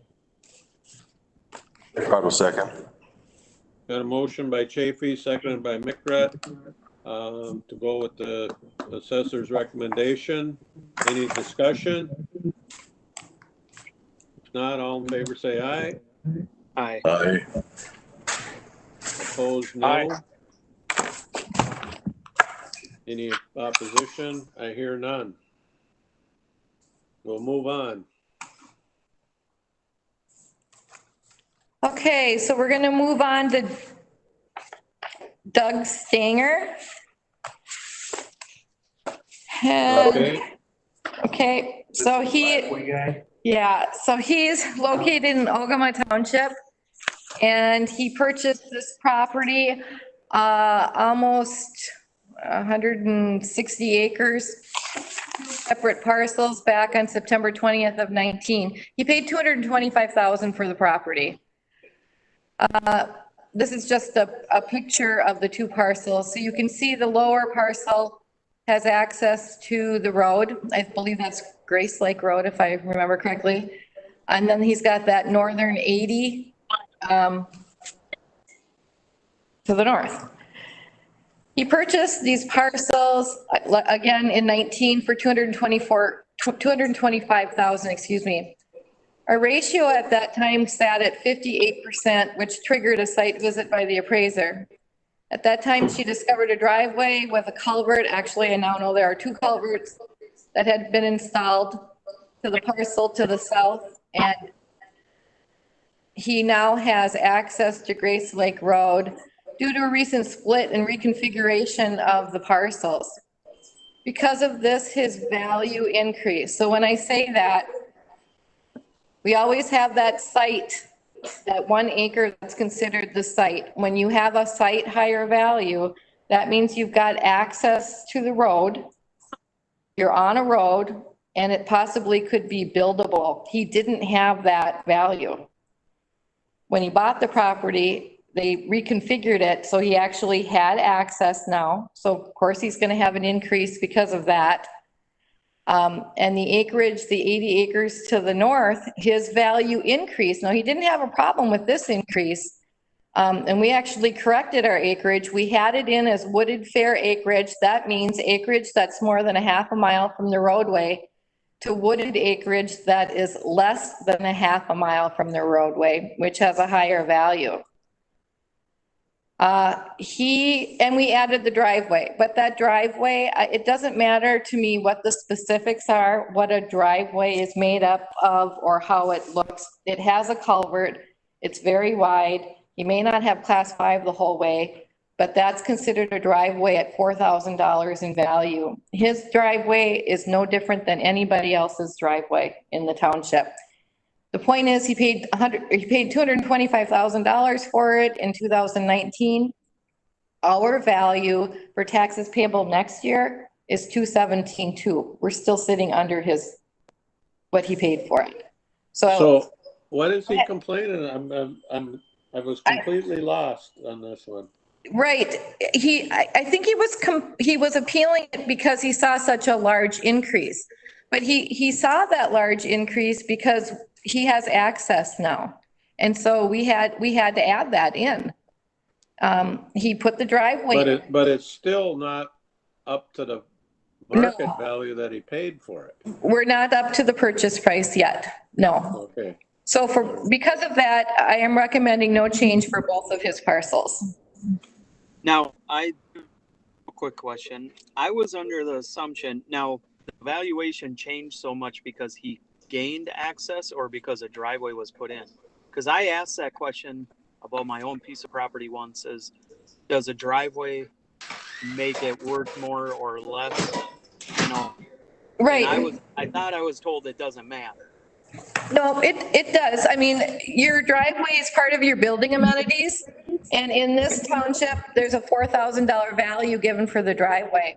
But that's really the least of his value increase. It's because that parcel originally wasn't even on the roadway and now it is.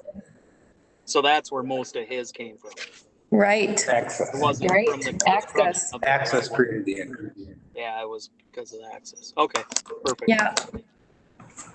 I will recommend going with the county's recommend.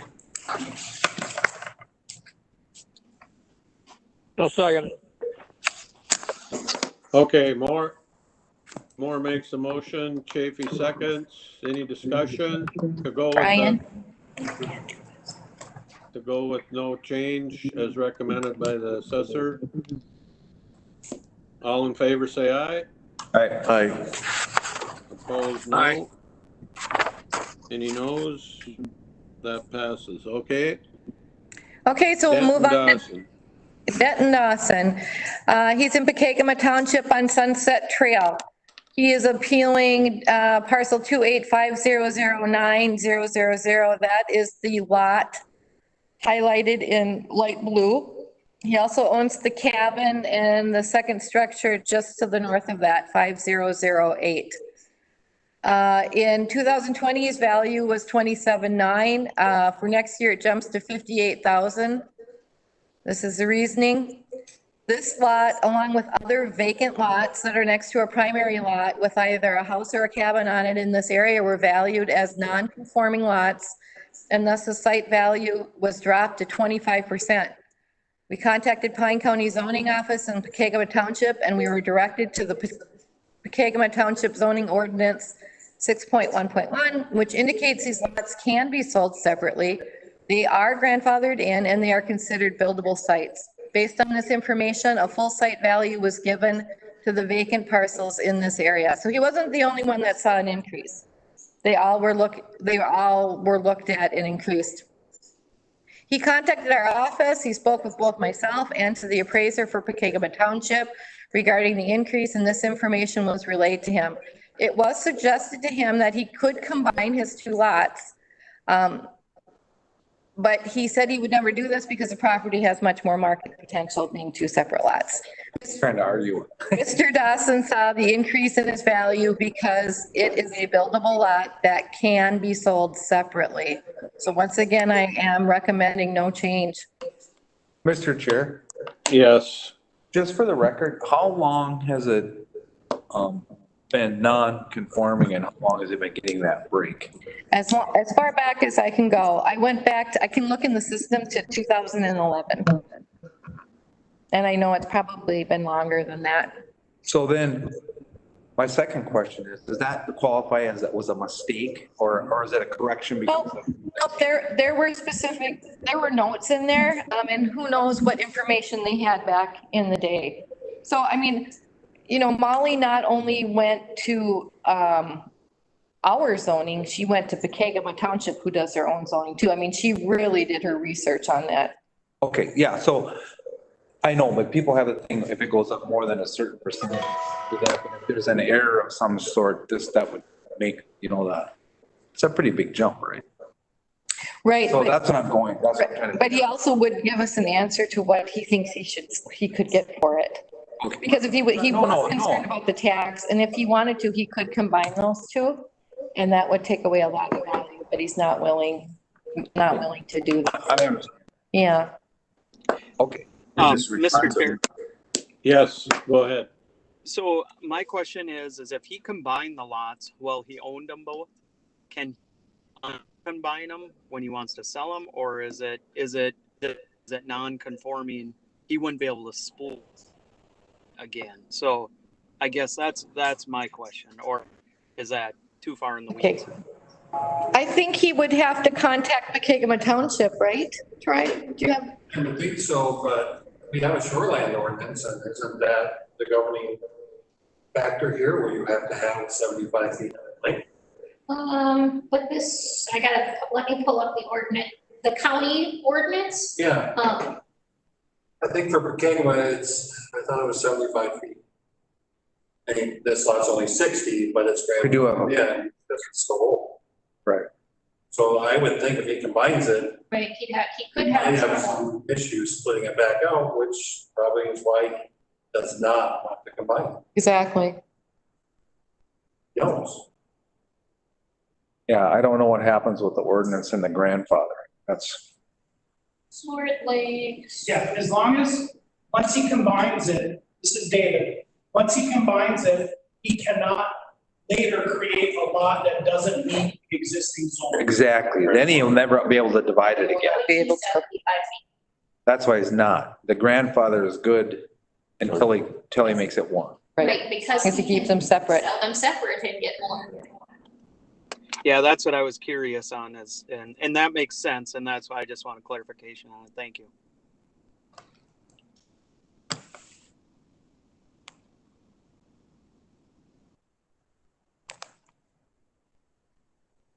So again, I'm recommending no change. I'll move that. Mickrat second. Got a motion by Ludwig, second by Mickrat to do no change. All in favor, say aye. Aye. Ryan. Opposed? No. I hear no no's. Okay, we're gonna move on to Nicholas Vanderpoort.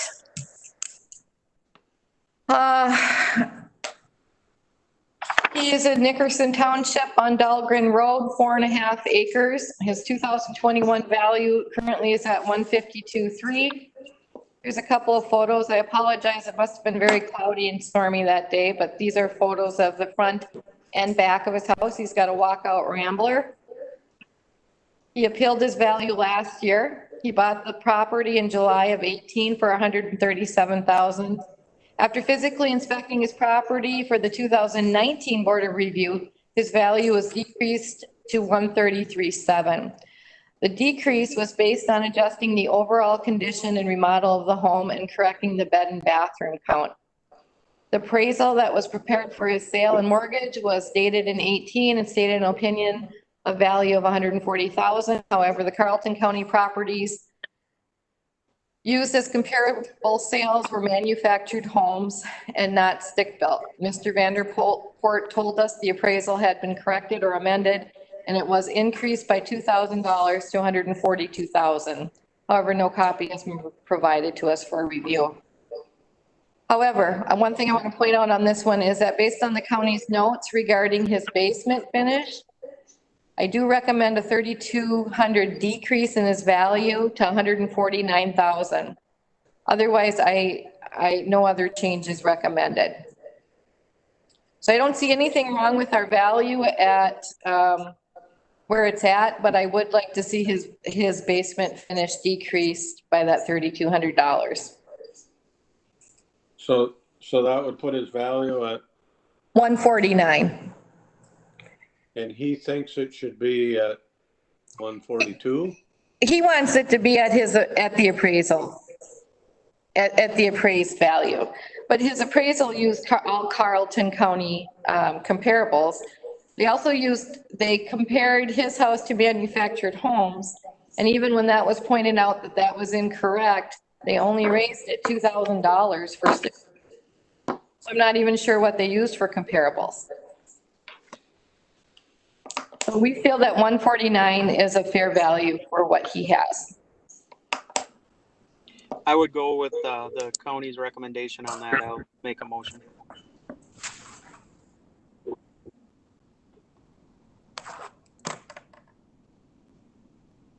We got a motion by Moore. Is there a second? I'll second. Okay, second by Chafee. Any discussion? If not, all in favor say aye. Aye. Aye. Opposed, no. There are no no's. So we'll move on to Dan Berglund's. Okay, so we have Dan Berglund. His cabin in 80 acres is located in New Dozy Township off of Ennerstrom Lane. Here's a picture of his 80 acres. He's got the Tamarack River running along the east side of the parcel. Let's see, the cabin was built in 1994 and is a 320 square foot lot with 1 bedroom sitting on piers with plywood flooring and walls, convection heat, wood siding, and asphalt shingles. As of the local appraiser's last visit, I did ask him tonight if anything had changed. He indicated no. The parcel has a half a site versus a full site because of access along with 20 acres of fair wooded acreage, value reduced due to the location of the river. And in addition to that, we've got 50 acres of low ground. So we discussed this all just tonight. He's appealing his market value of 89.1. The local appraiser was contacted. I talked with Bob Brewster this morning. We didn't have any time to make arrangements on this one because Mr. Berglund actually signed up late Friday afternoon. Bob reviewed the information. I've taken a look at it, and Bob feels that Mr. Berglund is valued correctly. When's the last time he saw the site? 2016. So no one has seen it since 6. So we go out every 5 years. Yep. Yep. So he would be going next year. And he's saying there's a lot more water now, right? He's saying there's a lot more water, but that's the problem I had with this, because our beacon layers were updated in September of 18, and they're much more accurate than what they were. I only came up with, I don't remember, 24, 25, but Bob's given him 50 acres of low ground. And so. Beaver put it in since the picture was taken at 18. 18. But even when you add it in, honestly, 50 acres, it's very close with what he's drawn out here and how I measured it there. Okay. We've given him a lot of low ground, and we've also lowered the high ground from average to fair. So we brought that down. His access, which is typically a full acre, we've even dropped that value down to a half. Also, that's the adjustments you made. That's a half, yes, that's that adjustment too. I mean, he's really adjusted many aspects of his land. And I guess to be honest with you, I mean, I haven't physically been out there, but 89,000 for 80 acres in that cabin doesn't seem out of line to me with the river running the way it does on the property.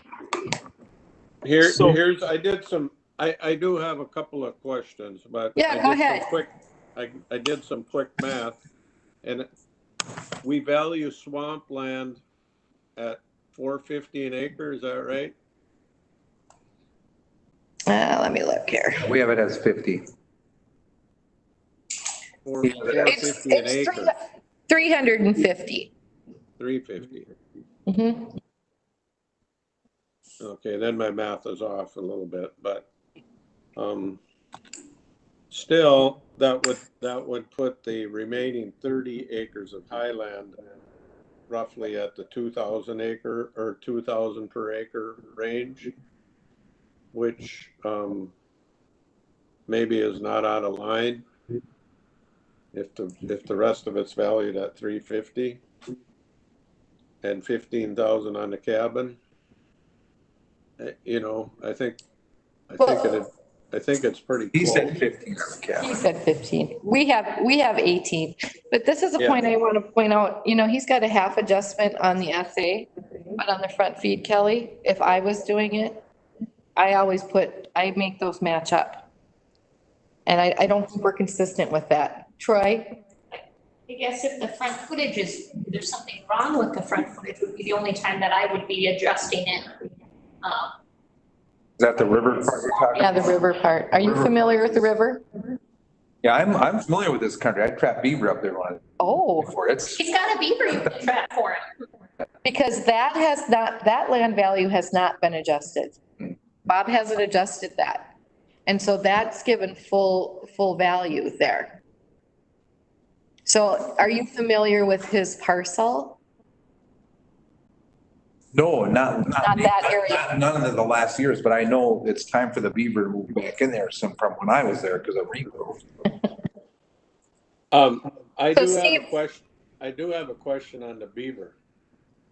If I bought a piece of land that was, not considered swampland, it had trees on it, and I paid $1,000 or $1,200 an acre for it, and then the beavers moved in, and for 5 years I couldn't walk. It just kept getting wetter and wetter and wetter and bigger and bigger and bigger. Does that then value go from being upland to the $350 lowland price? Well, I guess in my opinion, if that's what happened, we'd have to physically come out and take a look at that and really monitor that, because it sure could. Have you ever had a question like that before? Yeah, it kind of depends on if you took care of the beaver problem, would it go back to high ground? Well, not usually. It's not. If we're beaver, it's never high. You know what I mean? They can't flood high ground very easy. So maybe typically we'd have it down as low ground anyway. But it could be where we are in the low ground. It could be low ground that you're not going to build a house in there. But you could walk. You could grouse hunt in there. You could deer hunt. You could drive a 4-wheeler in there, and then the beaver come in, and then pretty soon it's flooded. I've hunted a lot of that country in Shangwatana that, 3 years later, you go back to try to get to your deer stand, you can't get to it. And I'm not trying to argue. I never thought about it before.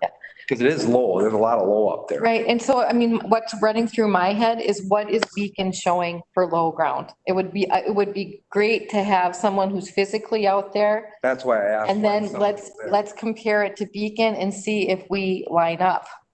That's exactly what I asked when somebody was there. So we're not due for a year or something, right? 16, you said we were there? Yeah, right. Bob would be going back next year. So with this property, his big beef seemed to be what was classified as low ground, what was classified as high ground. To me, would that change a whole lot on his valuation? Because you have it as kind of a low wooded anyways. You don't have it as a high value woods. So just say let's take that 20 acres. I'm going to make it 70 acres. I'm going to take the rest of the high ground basically and get rid of that. Okay. Well, wait a minute.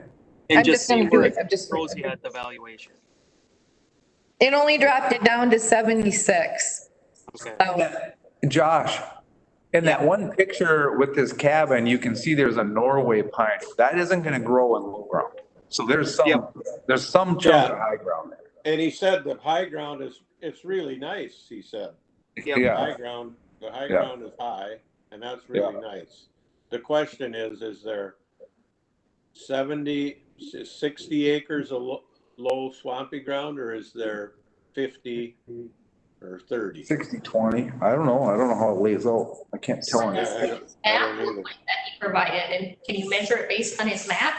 I can try. The problem is when he looked at Beacon, he said, well, this is really high ground, but that's not what was on his map. No, it's kind of fuzzy out there. Yeah. So is there fair wooded acreage and low ground or not, as far as valuation? Yeah, there's a difference. It goes from $1,000 an acre down to $350. So is there another classification between? Not really. The only classification would be no access land. Okay, yeah, and that was my question. I mean, it goes from low ground, like when you're classifying, it goes from low ground to fair wooded. So that's the lowest wooded valuation you have. I guess that's what I'm saying, you know? So do we, I guess personally, I would say, obviously we need to do a site visit, and I wouldn't wait this year, you know, do it. But for now, what if we added another 10 acres to low ground? Would that, I mean, is it right? Is it going to make a huge deal? No, it's not going to make a huge deal. So if I'm going to hang on, I'm going to do that right here. And if there was some classification in between them two, do we put that 20 acres in that classification? It only drops it down to 82.5. So it brings it down about $6,500. Okay. I mean, it's enough to probably take a look at, and then I could see this even coming back next year, and or you guys doing something. Maybe every party's happy with that, maybe not. I don't know.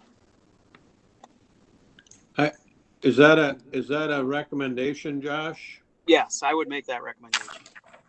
I didn't hear it. What was it? To bring down the value to 82.5 from 80. That's because you're adding 10 acres of what? We're adding 10 more low. So Mr. Chair. Yes. Bring up to 60 acres of low ground, 10 acres wooded, and then the rest is The river. Yeah. And higher. Mr. Chair, my reason for the discussion is, so I'm trying to understand how we map low ground on everybody's property. You know what I mean? You look at a picture and it's like, I don't know if that's accurate unless you're a forester who's really used to looking at stuff. Yeah, so we rely on Beacon and our exam on wetland. Right? Exactly. So, yeah. So all I'm asking is, wetlands. yeah, so do you think we're pretty accurate? That's where I'm. Yeah, we do think we're Compared to when accurate. somebody goes out and Right. we can't map them, but. But in the case of a beaver situation, I mean, there'd be no way to pick that up in the delineated wetlands. No, I know that. But when you look at this picture, you know, you can see where the river is. And then you can also, those are all beaver ponds. So, or old ponds. But that's all part of the we have low a motion. We have a motion to have this piece of property go to 60 acres of lowland, which would lower the value to 82.5. Is that right? Yes, 82.5. I'll second that. And a second by Matt. Is there any more discussion? If not, all in favor say aye. Aye. Aye. Opposed? Anybody opposed? Say no. Okay. Ryan? Thanks. Laurie, I do Yeah. have a question that somebody brought up something about the duress, buying something under duress. Yeah. And the question is, if a farmer has some land that comes for sale right next to them, and they've been eyeing that land up for 2 generations, and the price, they get in a bidding war with somebody and they pay twice as much as it's worth, is that now the new value of farmland? Or is there some considerations given to the fact that, you know, they bought it because it's right next door to them?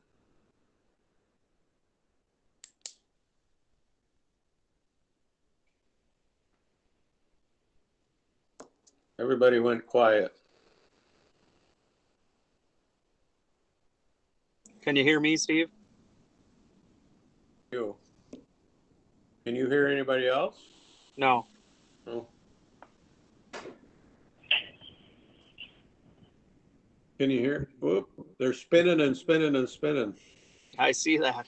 Steve Chafee, can you hear us? Yeah, I got you, but I can't hear anybody else. No. I guess it's just us, huh?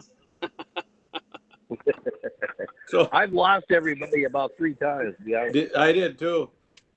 Did you hear my question, Steve? Yeah, I did. And that's a good question. I've always kind of wondered that because, quite frankly, down it went down $100,000. Yeah. It really comes down to what the market is doing.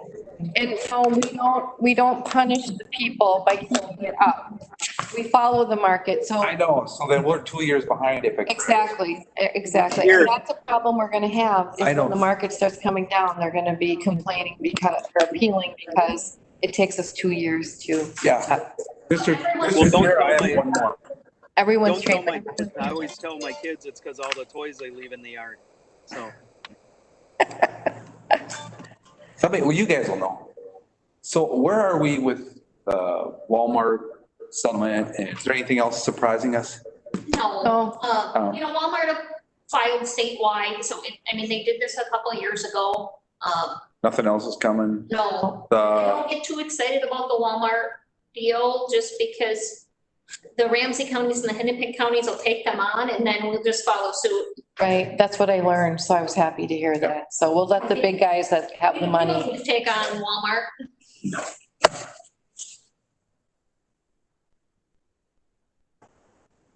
So assessor recommendations?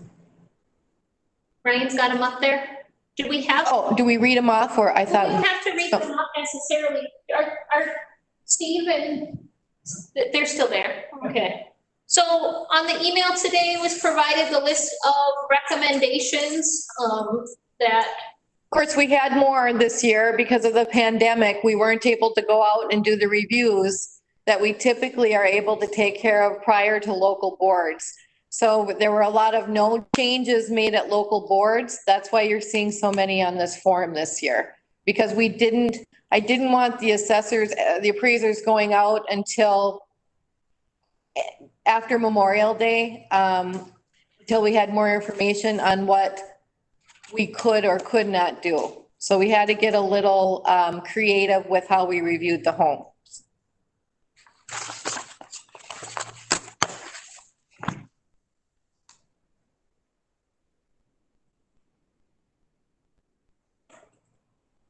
Can you scroll through that? For some reason, my stuff that I got emailed doesn't. Mine wouldn't download either.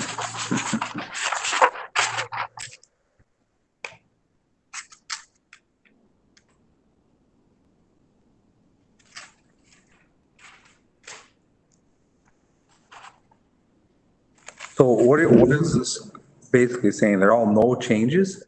They're all No, changes you've already they're all changes. met with them? Yes, they're all changes. So there were no changes made at local board. The appraiser went out and reviewed or it just depends on the situation. So you can look over here.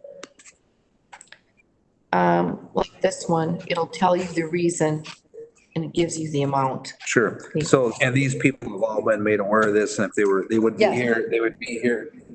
Yes, so we go out, we do the physical review for the most part on these. And when we get done, the appraiser inputs the information, the data into the system. And then we send a letter out to the property owners telling them what the change, if there is a change, there's not always a change. But always a letter goes out to the people, so they've got a chance. If they're not happy, they can come here and appeal tonight. Okay, thank you. Yeah.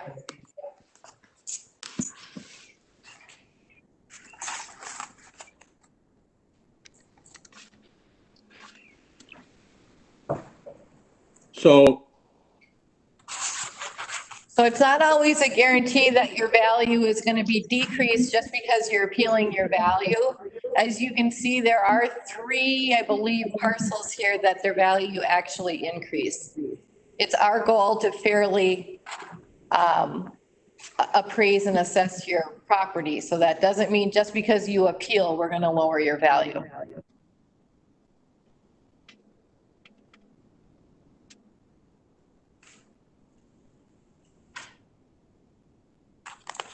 So you're just, There do tend to be a lot, more than your fair share of Bremen Township appeals. And that was because the local appraiser, Nancy Fisher, did not call into her meeting. And so the people that were calling in, I had no information for them. So we had to make a lot of no changes. So you will see a lot of those on there.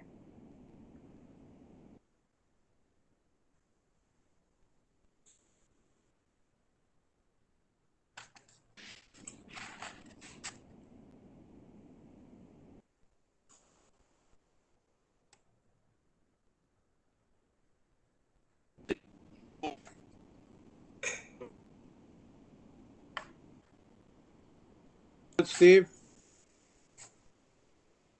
Hi.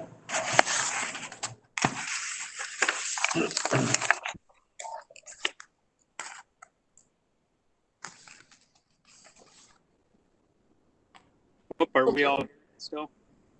Yeah, there'll need to be a motion to accept those.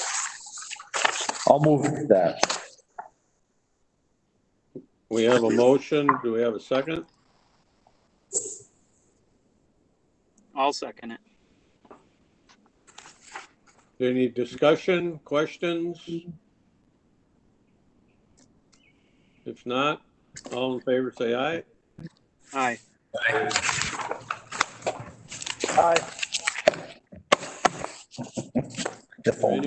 Is there anybody saying no? I hear no no's. Motion passes. Well, thank you. Any other business we need to take care of? No. Okay, I'll declare the meeting adjourned. We'll meet back at 10 o'clock tomorrow morning. Same places for everybody, I assume. Who else is going to be here tomorrow morning? So it should be both of you, Matt and John, back here. Then Ryan and I will be the only staff people. Okay. Okay, so do I add?